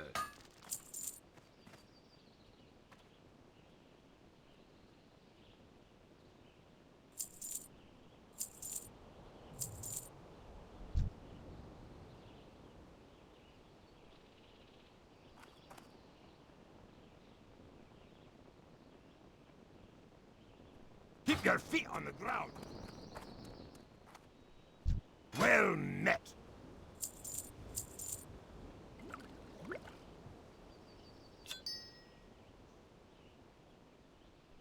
See you soon.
Thankful for what you. Woo! Thank you for joining us live again from Tuesday. It's so nice to see you here on We March as we are doing a bunch of pre-tapes. And this one is celebrating the 15th anniversary of The Office, which is on March 24th, which is also not today. But it's coming, and so we're going to talk about it today. Just couldn't wait. Well, the reason is we really don't know what's going to be happening on March 24th, quite frankly. Anybody's guess. But we're going to talk about The Office today because I think it's an important thing to talk about, Dan Merle. I watched an episode of it yesterday. Which episode? The one. Hang on, I just watched it yesterday. I've seen them all so much they're like fabric in my brain. What was it? The one where Michael has a crazy idea and they all got to go along with it. It's the murder mystery one. Oh, there's been a murder. It was in my head because people kept talking about it with Knives Out and Benoit Blanc, and so it was kind of stuck in my head, and I was just looking to kill a little time, and I was like, oh, I should watch an episode of The Office, and I watched that one. Well, we're going to dive into this right now and what made The Office endure, because I know a lot of people talk about this, but I do find it one of the more interesting phenomenon that this generation loves Friends and loves The Office, which are pretty different shows. And I want to start there, which is, all right, well. Can we go a little bit more into why they're different? Structurally, they're quite different. Yes, yeah. So good, talk about that. Okay, The Office. It's a fantastic show. The UK one is genius. The US one has many genius moments throughout its 9-season run. Like 9 or 10, yeah, 200 something episodes. Yeah, a lot. Too long to expect it to be a home run every time. Exactly. But when it was good, it was great. And I think that in large part that's due to the format, to the mockumentary format. Before that, was just farmed out for this, that, and the other sitcom. Because The Office, it's an even better show. The characters shine even brighter because they realize that they're on camera. Specifically, Michael Scott is the type of guy who is just even that much more funny and even that much more understandable and ridiculous because he's playing up who he is for the cameras who are filming him. Okay, yeah, so this is kind of my point, is that this is why I think Friends and The Office are fundamentally, diametrically opposed to TV shows, for the following reasons. One, to your point, now the mockumentary style is everywhere, but it wasn't at the time, so it was really playing with the format of the sitcom, of the workplace comedy. Two, is that it hired people that looked like actors who really, for the most part, looked like real people. Even the romantic leads, they're very, very attractive, but they're not blindingly gorgeous Hollywood versions of real people following love. When they told the love story, it was an incredibly grounded love story. They had problems, they got married, they had a kid, but it's my favorite love story of all time on any TV show. It really is. I love Pam and Jim. I think they broke every barrier in terms of they managed to get past the will they or won't they and let them have a real relationship, and we were still invested in them. Until that dumb sound guy. That was stupid. I have a bone to pick with the sound guy, and I want to talk about that, Dan, because I couldn't agree more. Hated that. I hated that so much. Worst. Oh my God. Thank you. Because that was not their relationship. That was not who they were. Who they were. Totally betraying the character. Who they were was the time that Pam was in New York and having fun with her school friends, and Jim was going to go, and he turns the car around and he says, "Nope, I'm not going to do it because I'm not that guy, and we're not that couple." That's right. That's their relationship. That's their relationship. Yep. Oh my God. We got a lot of ground to cover. Where were you in the IGN comments when I wrote exactly that, and I got a lot of flack for it when I reviewed the last season of The Office, and my biggest bone of contention was what they did with Pam and Jim, which I thought was a total betrayal of the absolutely stunning work they had done with those characters before that. But The Office, to your point, is also incredibly self-aware. These are incredibly flawed characters. Friends is Friends is 100%, it falls into those tropes and falls very much, their apartment is so huge in New York. They're ridiculously beautiful. It's all very glossy. They are not self-aware. It's like the same beats and the same jokes over and over again. They're really, really different shows. So I just don't get why they're both super appealing. But what do you think of, in terms of the UK Office versus the US Office, how much does the U.S. Office owe to the original? I mean, I think that the U.S. office took flight when it stopped being so beholden to the tone and the pilot for the U.S. office is literally word for word the same script as the pilot for the U.K. office, and it doesn't work because it's about culture. And when they divorced Michael Scott from having to be the U.S. version of David Brent, and they allowed him to be, I mean, the difference for me was always that like David Brent, Ricky Gervais's character, was a total boob. Like even underneath it all, like he had these moments of clarity, but at its heart, he was a boob. He was not a great guy. I know that he had these little moments and he got his little redemption sort of toward the end. No, he's an ass. But he's an ass. Yeah, he's an absolute he really ass. Is an that is his nature. That's what Ricky Gervais does. Ass. Whereas I think his whole thing. Where Michael Scott and Steve Carell started clicking is when they decided, and it was somewhere around the time when they had the Chili's episode where he had the meeting with Tim Meadows, or when you would see the fact that like at his heart, Michael Scott is a good guy. He just cannot get out of his own way. I think that distinction is what made the show work. If he'd just been like I love the UK version of The Office, but it is for a US sitcom, it is too bleak. Yeah. It is too just like a little too cynical, I think. I'm not saying that's a bad thing. I think it's hilarious for that reason, that a lot of the people underneath it all are just complete a-holes. But like even with Dwight, they were taking Dwight down that thing, like the one I think it was early on where he like steals Jim's biggest commission of the year. Yeah. I think when they realized that by making Dwight someone who is a weird guy, but again, has this almost unwitting ability to be a good dude. He just, again, doesn't really want to Despite himself. Despite himself. Yeah.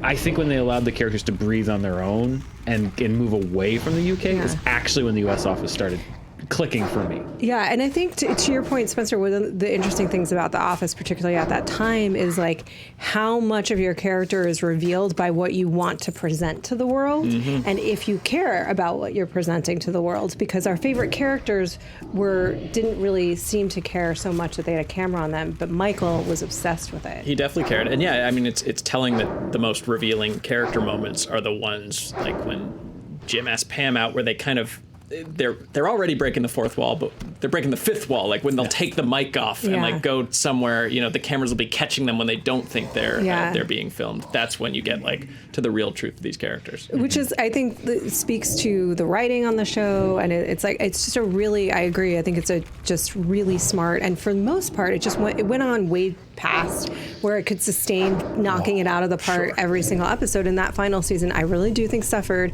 and they sacrificed Pam and Jim pointedly. Still believe it, but they brought it around at the end, I thought, in a really great way. Yeah, the last few episodes they got it right. Was his name Mike? Who? The sound guy. Brian! I don't remember. Brian, the sound guy. It was Brian. Sorry, I screeched. I've watched that episode where Michael leaves, like, maybe more than any other episode, because it is such a perfect. If they had done that and then like a 1 hour episode that was like the last episode that they did that would have been perfect, because that ending of the show with him, like if the end of the show had been Michael saying to the camera guy, "Hey, will you let me know if this ever airs?" Like that's perfect. But they went on so long, and then bringing in Will Ferrell, and that was just the wrong energy and the wrong tone, and then they started stunting it and guest stars, and then everyone became a caricature of themselves. Like Andy just became like this like like this like what are you like he started off as like this just sort of like he was weird, but like everyone was so heightened, and then it's about the sports agencies and stuff. It's like if you would have just I get it, it's money, they're making money, it's doing well. It was a different era of television too, I will say. So Billy the Business has a podcast called what is this? Oh yeah, Hot Takes. And so we did one on The Office, because weird thing that I discovered is that before we met in person, he read my Office reviews, and I think he had a bone to pick with them because he really loved the final season, and so he got his moment, and we had to debate it on his podcast. But what we agreed on is that though in total it was really uneven, I did like some of the Spade stuff. Like, James Spader was great. James Spader, sorry. Yeah, and Kathy Bates was good. Like, that'd be a very different episode. That's what kept it afloat, I think, after Steve Carell left, was that you brought in people like Zach Woods and James Spader and Kathy Bates that like could could infuse the show with some fresh energy. Because if it had just been The Office, I just don't. Yeah. But it tells you how much of the show rested on the shoulders of Steve Carell. Yeah. I mean, that's one of the all-time best comedic performances on film, I think, over time. The ability to pull that off in a way that Ricky Gervais, not saying he couldn't, but wasn't given the opportunity to be someone who's so awful and so lovable at the same time it's alchemy. It's magic. Yeah. We haven't ever done The Office, like a trailer, right? Honest trailer? Yeah. No. Maybe not. No. Interesting. Interesting. 5 more years. So this is one of the things you were talking about, culture. This is one of the most fascinating things about The Office to me, is that it's the international remakes. It basically became a franchise, and so there were 9 other versions: French, Czech, German, Israeli, Swedish among them. And what people found was that the Michael Scott / David Brent character, the boss, sort of represented what that country felt about the workplace environment, which I think is really interesting in terms of how we feel about our workplace environments, and like, oh, you know, our leaders are lovably stupid. To some degree.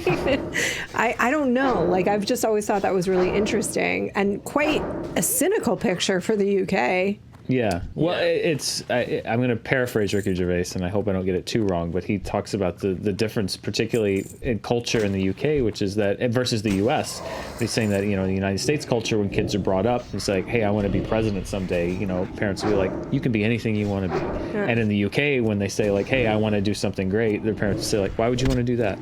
Yeah. And he's like, that's the difference that he was bringing to the culture, and I think that is sort of the difference in the shows too. Is like, at its core, The Office, the U.S. Office, is very aspirational. Yeah. It's about people wanting to be something bigger and better than what they are, whereas the UK Office is about sort of just being trapped. Yeah. Being trapped and learning to be okay with being trapped, or learning to, you know, exactly, like, be thankful for what you have, to a certain extent. Never. I mean, again, obviously, that's not the entire message of the show, but I think that's the difference between the two of them. But the culture of The Office, particularly, it hit at a weird time too, where like Facebook and stuff was becoming big, and so they could grow along with like this idea of technology growing, and the fact that they're a paper company was already something that was out of date, but the fact that they were on when technology was taking over everything, they got so much great material out of it. Yeah. Well, also Mifflin Infinity. Yeah. Well, I think another interesting thing about that is that they're coming along when social media is coming along, which is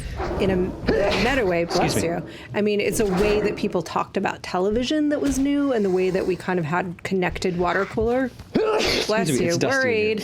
I'm fine. Be down to 2 next episode. The next episode, you'll be seeing me and Spencer. I'm just going to add one more beverage. As we send Dan home. Stay hydrated.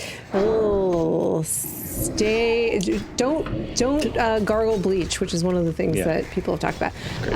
So what's interesting about that is, like what we were saying, is it's a show about how do you present yourself when you're really worried about what other people think about you, which has been our entire culture since social media exploded. Like, it is the version of you that you put forward to the world that is very, very different than your reality, which is pretty interesting, because the whole thing about The Office was how much was seeping through of what they were trying to hold back. It's such a good show, y'all. It's really good. Wow. But too long. A little too long. Yeah. Sticking. Trim 2 seasons up. Well, just end when Michael leaves. Do you have favorite, least favorite episodes? Yes, we just talked about that. I mean, I really I have to admit that I was like, I felt betrayed by the show, not just because I was really invested in those characters and that relationship, which I was, because I thought it was one of the most well executed, and the opposite of Ross and Rachel, to be honest, where they were like, now just let them have a relationship. If you can write characters, that'll be interesting too, and it was. If you can't write characters, then you have to do all these manipulative games with Joey. Not that it's a competition. Friends is lovely too, in a very different way. But I really felt betrayed because the show had been so consistent with its treatment of characters. And that was the first time they just totally gave it to plot. I was angry. Those are my least favorite ones. What about you? My favorite, I think that Dinner Party is a perfect episode of television. That's Oh, you went positive. Well, I have least favorite twos, but Dinner Party is my favorite. I think it's my favorite episode of the show, period. Just everything is just perfect. Just the little flat screen TV, the passive aggressiveness of Michael and Jan back and forth, and just her dancing to her assistant's song. Oh God, that's so coming good. on to. I love that episode. That's my favorite. There's two that I can't watch. It's too much. It's way too much. The first one is Michael at Phyllis's wedding, when he's like, when he keeps giving the speech. Butting in and like introducing them too early, and I can't. Painful. But that is only topped by an episode I actually hate. Some people like it and some people hate it, which is Scott's Tots. When he promised the kids, like the economically disadvantaged kids, that he'd pay for them to go to college. Yeah. I can't watch it. Yeah. I cannot watch that episode.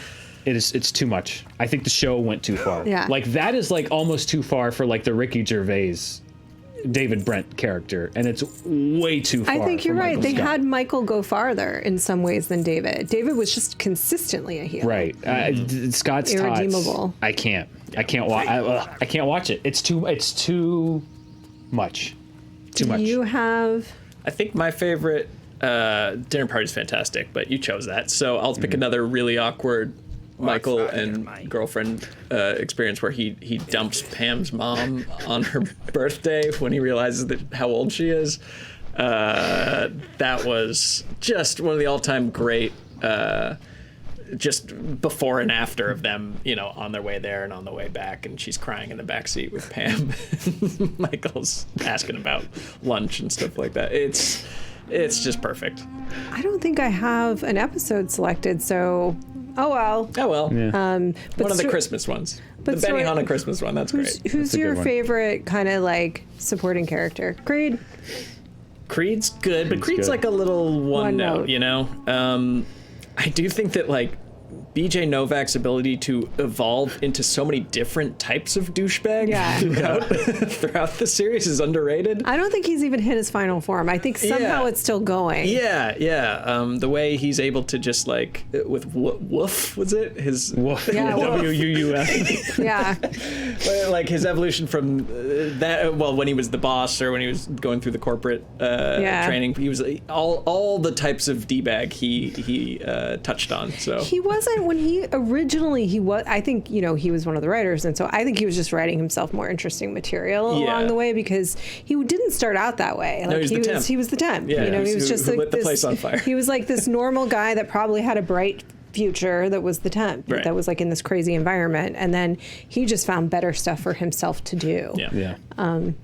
So kudos to you for being the writer and the actor. That's how you get good roles. Yeah, I think Pam was also always underrated. Like Jenna She's Fisher. not supporting. She's a lead.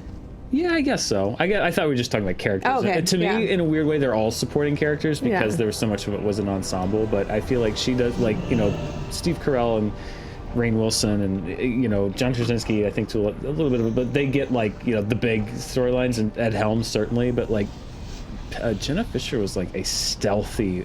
Like she just came in with like these little needles that were just like the one that I always remember is when Michael's dating Pam's mom, and he's just like, "Oh, I'm seeing somebody," and she's like, "Oh, who is it, Michael?"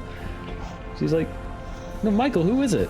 And then just like in 30 seconds, like you see the realization, like it's such a perfectly executed comedic moment, but because it's not quite as broad, as big as like Michael going no when Toby comes back. I don't think it gets pulled out as much, but that's the thing about the cast. Everybody operated on a level that was perfect for their character, and it all blended in together perfectly. I liked Pamela too, and I always liked the way. It's weird because they gave her this desire to be an artist, right? Which I think is great, and I'm pro Pam be an artist. But I thought one of the interesting things about that was like it didn't then go into a place that felt unrealistic for the circumstances in the world they had created. Mm-hmm. Like that was a passion of hers and she was pursuing it. But it wasn't like suddenly she was out there being an illustrator. She, I think, was the most understated character on the show, both comedically but also dramatically. And she got a lot of the dramatic heft when it came to Michael and Dwight. Mm-hmm. She was able to develop relationships with them over the years that every heart centered moment Pam would be a part of, because she never went too far where it was saccharine. Yeah. You know, and she also had this really subtle habit of like, you know, she thought she was being so racy to unbutton like one button on her little cardigan. Yeah. And there's just something so endearing about whenever somebody got weird with her, about her just with her little cardigan. Yeah, closing in on herself, you know, self-protectively. Yeah. I love Pam as a character. God, Office was good. Let's rewatch The Office. Let's rewatch The Office. Bye. In real time. Start. Play now. Now. Thank you guys so much. Well, I think we unpacked why the kids like it. It's a really good show. It's great. I think that'll be timeless because, you know, the specifics of what people are working on will change, and they aren't really important in The Office. Paper's not important to it, but the experience of coming into an office every day with strangers who become like a surrogate family, like it'll always be resonant. The case, yeah. And I think the availability of it is another big reason why, because it's just so accessible, because it was on at a time where Netflix Instant was becoming a thing and people could watch it, and so I think so many more people watched it because it was there. I mean, dating ourselves, I remember that being one of the first things that would TiVo, like, oh, I got to get a season pass to The Office, so it would just, my DVR would always pick it up on Thursdays. Well, it was perpetually on the bubble, and I remember when it came back for season 3, I want to say, they said that it came back for season 3 because I think they were going to cancel it, either after season 1 or season 2, they were going to cancel it, and then somebody said, oh, they're selling a lot on iTunes. Yeah. So we should keep the show because people are renting it or buying it on iTunes, and so the money's coming in. It was one of the first times I remember a television show surviving based off of a metric that wasn't just ratings. It was like, oh, well, the ratings are okay, but it does really well on iTunes, so they're going to keep it around. It is too. It's interesting because it's one of those shows that's like endured, and yet it wasn't a hit, you know. And I think also there was Breaking Bad was one of the first shows too that like it didn't do all that well, and then was on Netflix, and people caught up on Netflix and then came back, and then many people were addicted. It still wasn't like bonanza numbers the way Walking Dead was for a period of time, but it then did much better, and it was entirely the benefit of being able to stream it. Yeah, I mean, thank God. But even Breaking Bad, I think, had its sort of pop culture moment. Like The Office, I think, is bigger now than it ever was when it was on the air. Yep. Which is weird, it's right? so weird, but I think it is. I think it's bigger and more popular now than it ever was when it was airing on NBC. The memes. Yeah, Is it the memes? Yeah. Yeah. So what's the Friends phenomenon, do you think? Oh, just there's always. No, I'm not gonna do it. I'm not gonna insult the tens of millions of people who like Friends. I was gonna say some really mean stuff about them. Oh, okay. Well, then I'll move on instead to thanking you guys so much for subscribing, sharing, commenting, and hitting that bell. Ding. I encourage you to like whatever you like. Exactly. It's okay to have comfort television and things that you watch just because it kind of makes you feel good. I have those. I like Superstore. Great. Once a week. I've never seen it. I find it to be a very enjoyable 30 minutes of time when I can unplug from my worries and cares for the day. How are ya? Great. Not unlike Cheers once was. Fan questions. This is via the community tab. Tasu asks, what are your favorite pick-me-up movies? Oh, right on topic. What are your favorite pick-me-up movies or movies that restore your faith in humanity? Love you. Love you too. I don't think you were talking to me specifically, but I still love you. Oh, That Thing You Do. That's good. It's very pure. That's sweet. It's very uplifting. It's very, not without conflict, but it's just, I like it. It's a nice little piece of nostalgia that I enjoy watching if I'm feeling blue. It also has family connections for me, so it just reminds me of, my family, and it came out at a certain time. I was a teenager, and I love the music. Yeah, I love That Thing You Do. Makes me feel good. Probably Bloodsport. Makes me happy. Frank Dux, a legend. True story, entirely true story. Bloodsport. Don't know if you knew that. No. It all happened. Yeah, Exactly 100% as portrayed accurate. by Jean-Claude Van Damme. It's just funny and fun and ridiculous, and it makes me happy to watch it anytime it's on TV. awesome. I don't think I have anything like this, you guys, in the form of a movie. I have like TV shows actually that I'll watch for that reason that I find kind of like nice, and I just mentioned one, but and here's where Spencer is going to mock me. There's a movie that it's not necessarily the whole movie, though. I like this movie, and in retrospect, there's some issues with it, but the beginning and the end of this movie is something that I find ridiculously heartwarming, which is Love Actually. And the beginning and the end of the movie is just real footage of people greeting each other at Heathrow.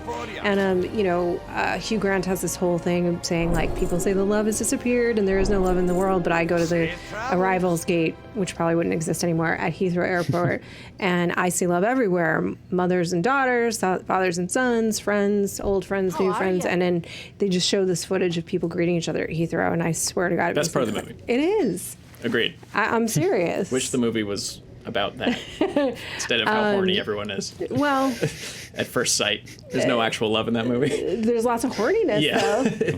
There is love in that movie. There is love in that movie. Which one? Laura Linney and her brother. Liam Neeson and his son. It's Liam Neeson and his son. But Liam Neeson and his son, his son's in love with a girl who has the name of his dead mother. Yeah. I feel like you need to talk to him about maybe some other things rather than here's how you go get her. Yeah, no, it's a rom-com, but the Laura Linney one is like an unhealthy relationship, and it always breaks my heart watching that movie, but she does love him. Need more Mr. Bean. They cut a lot of Mr. Bean out of that movie. He was supposed to be Cupid. Cupid, he was supposed to be in every single storyline, but they cut him down at that one scene. I think Alan Rickman. Awful. Yeah, well, he makes a bad mistake, but they make their way through. Yeah. Very little love is what I saw on screen. I saw a lot of infatuation. We just gave you examples of love in that movie. Sure, you can stretch for those two. I'll give you those two, but there's 6 other ones that's what about mostly... Bill Nighy and his friend? Yeah.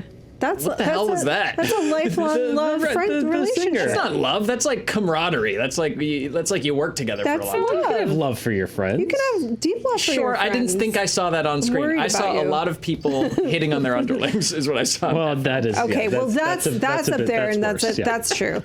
That is horrible. And God, lensing it the wrong. See, this is what I'm trying to talk about. See how Dan and I lens this movie, and we see the love that's there. It's in there. Oh, my Portuguese maid is stripping down to a brassiere and taking a bath in the lake outside. The whole point of the open of the movie is that it isn't always the obvious thing. No.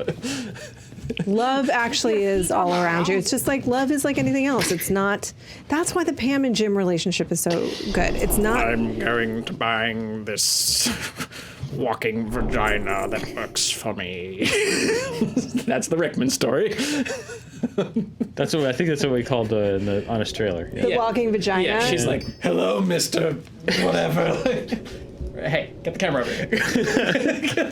Hi, nice to see you. It's ridiculous. That movie's gross. Love Actually is. I like the Heathrow scene. It cheers me up. It's it nice. Makes Just like me Harry happy. and Sally had the real couples, and it's a cute thing to steal. It's not. It's not stealing it. It's homaging. Yes, homaging. Harry Met Sally is such a. But that's a movie that's irritating too. Actually, in retrospect, I can unpack that for us later. Those aren't real couples, by the way. I found that out. They're stories from real couples. But those aren't the real couples. That's what I read. I could be wrong. I think the people at Heathrow are real. Oh yeah, those are real. Yeah. I mean, what do you think love is, Spencer? Love's not perfect. Love's like Jim and Pam. It's like it's complicated. I'm just saying, it's not that it wasn't love, but it mostly 6 out of the 8 storylines is the first week or month of a relationship. Right, which that's is not love. That doesn't last. Yeah. That's not love. I agree with you. I mean, it's the doorway into whether you're, and then over time that. Love is the decision to commit and recommit and recommit every single day to your chosen pain in the ass, and that is love. What is love? And love is just deeper and deeper levels of acceptance, basically. I'm just as in love as I was. Oh, I am too, but it's in a very different way than early on. It evolves. Yeah, but I've also known this. Thickens. How long have you known? been together for 6 years. Yeah. For 3.